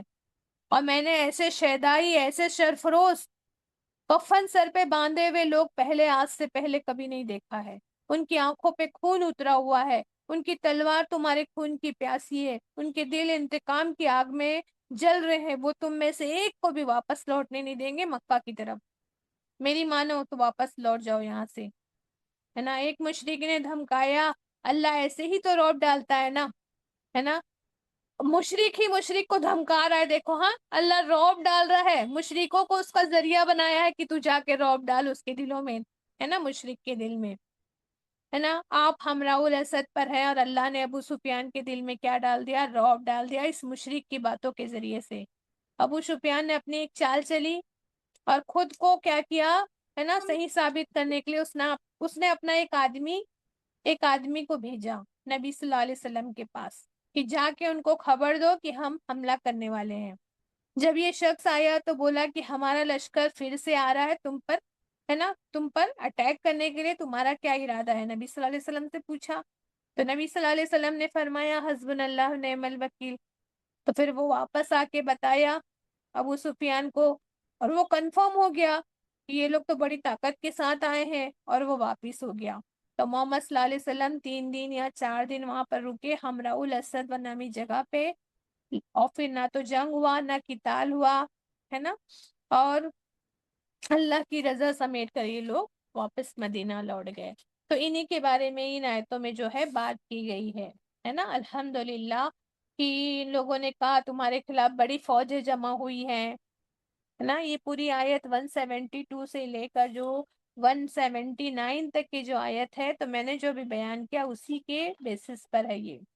جنہوں نے زخم کھانے کے بعد بھی اللہ اور رسول کی پکار پر لبیک کہا، تو جو لوگ پرہیزگار ہیں ان کے لیے بڑا بدلہ ہے۔ جن سے لوگوں نے کہا کہ تمہارے خلاف تو بڑی فوجیں جمع ہوئی ہے، ان سے ڈرو، تو یہ سن کر ان کا ایمان اور بڑھ گیا۔ انہوں نے جواب دیا حسبنا اللہ نعم الوکیل، اور وہی سب سے اچھا کام بنانے والا ہے۔ اس طرح وہ نعمت اور مہربانی کے ساتھ پلٹے کسی طرح کی تکلیف بھی نہیں پہنچی، اللہ کی مرضی پر چلنے کا شرف بھی ان کو حاصل ہو گیا، اللہ اور اللہ کے رسول کی بات بھی مان لیے، ہے نا، ان کو فضل کرنے والا تو اللہ ہی ہے نا۔ تو یہ سب کون کیا تھا؟ حقیقت میں شیطان تھا، جو اپنے دوستوں کی وجہ سے ڈرا رہا تھا، بے وجہ ڈرا رہا تھا، لیکن اللہ سے ڈرنا، انسانوں سے نہیں ڈرنا، اللہ فرما رہے ہیں۔ شیطان ہے نا، شیطانوں کا ساتھی بن کے ڈراتا ہے وہ، ہے نا، حوصلہ پست کرنا چاہتا ہے، ہمیں اس سے نہیں ڈرنا ہے بلکہ اللہ سے ڈرنا ہے جو ایمان والے ہیں۔ جو لوگ آج کفر کے راستے میں دوڑ دھوپ کر رہے ہیں تو ان سے تم خوش، ہے نا، دکھی نہ ہو جاؤ، وہ تمہارا کچھ بگاڑ نہیں سکتے اور آخرت میں ان کا کوئی حصہ نہیں ہے، آخر ان کو سزا ملنے والی ہے۔ اور جو ایمان کو چھوڑ کر کفر کے خریدار بنتے ہیں تو اللہ کا کوئی نقصان نہیں کرتے، ان کے لیے دردناک عذاب تیار ہے۔ یہ ڈھیل ہے جو اللہ کیا کرتا ہے، ان لوگوں کو دیتا ہے، کافروں کو ڈھیل کیوں دیتا ہے اللہ؟ آپ کہتے ہیں نا، ارے وہ تو کافر ہے، اتنا پیسہ، اتنی بڑی کوٹھی، اس کی اتنی ساری اولادیں، تو اللہ کیا کرتا ہے؟ اللہ یہاں فرما رہا ہے اس آیت میں، دیکھیے کہ اللہ ڈھیل دے رہا ہے ان کو کہ جتنے گناہوں کا بوجھ وہ سمیٹ سکتے ہیں سمیٹ لیں، پھر ان کے لیے تو سخت رسوا کرنے والا عذاب ہے ہی، ہے نا۔ اللہ ایمان والوں کو اس حالت میں ہرگز نہیں رہنے دے گا جس میں تم اس حالت میں آج ہو، مطلب تمہارے آج خون ریس رہے ہیں، تمہاری اولادیں رو رہی ہیں، ہر وقت یہ حالت میں بہت دیر تک تم نہیں رہو گے۔ وہ پاک لوگوں کو ناپاک لوگوں سے الگ کر کے رہے گا، مگر اللہ کا طریقہ یہ نہیں ہے کہ تم لوگوں پر پورا گیپ کی بات ظاہر کر دے۔ اللہ کچھ نبیوں کو ہی ہے نا یہ دیا ہے کہ ان کو گیپ کی باتیں اللہ بتا دیتا ہے، اور اللہ اور اس کے رسول پر ایمان رکھو، اگر تم ایمان اور پرہیزگاری کی روش پر چلو گے تو تم کو بڑا بدلہ ملے گا۔ تو اللہ کے رسول صلی اللہ علیہ وسلم کو الحمدللہ غیب کی باتیں اللہ بتا دیتے تھے، تو اس پر وشواس رکھنا، ایمان لانا ہے، اگر تم ایمان لاؤ گے تو تم کو بڑا بدلہ ملے گا۔ پھر اس کے بعد جو ہے کنجوسی کے بارے میں بات ہوگی انشاءاللہ تعالی، کل 180 نمبر کی آیت سے پڑھیں گے، ٹھیک ہے۔ جزاک اللہ خیر، اللہ سبحانہ و تعالیٰ میرے اور آپ کے بیٹھنے کو قبول فرمائے۔ مجلس کی دعا پڑھ لو بیٹا۔ سبحان اللہ وبحمدہ، سبحانک اللہم وبحمدک، نشہد ان لا الہ الا انت، نستغفرک ونتوب الیک، سبحان ربک رب العزة عما یصفون، وسلام علی المرسلین، برحمتک یا ارحم الراحمین۔ تو بہت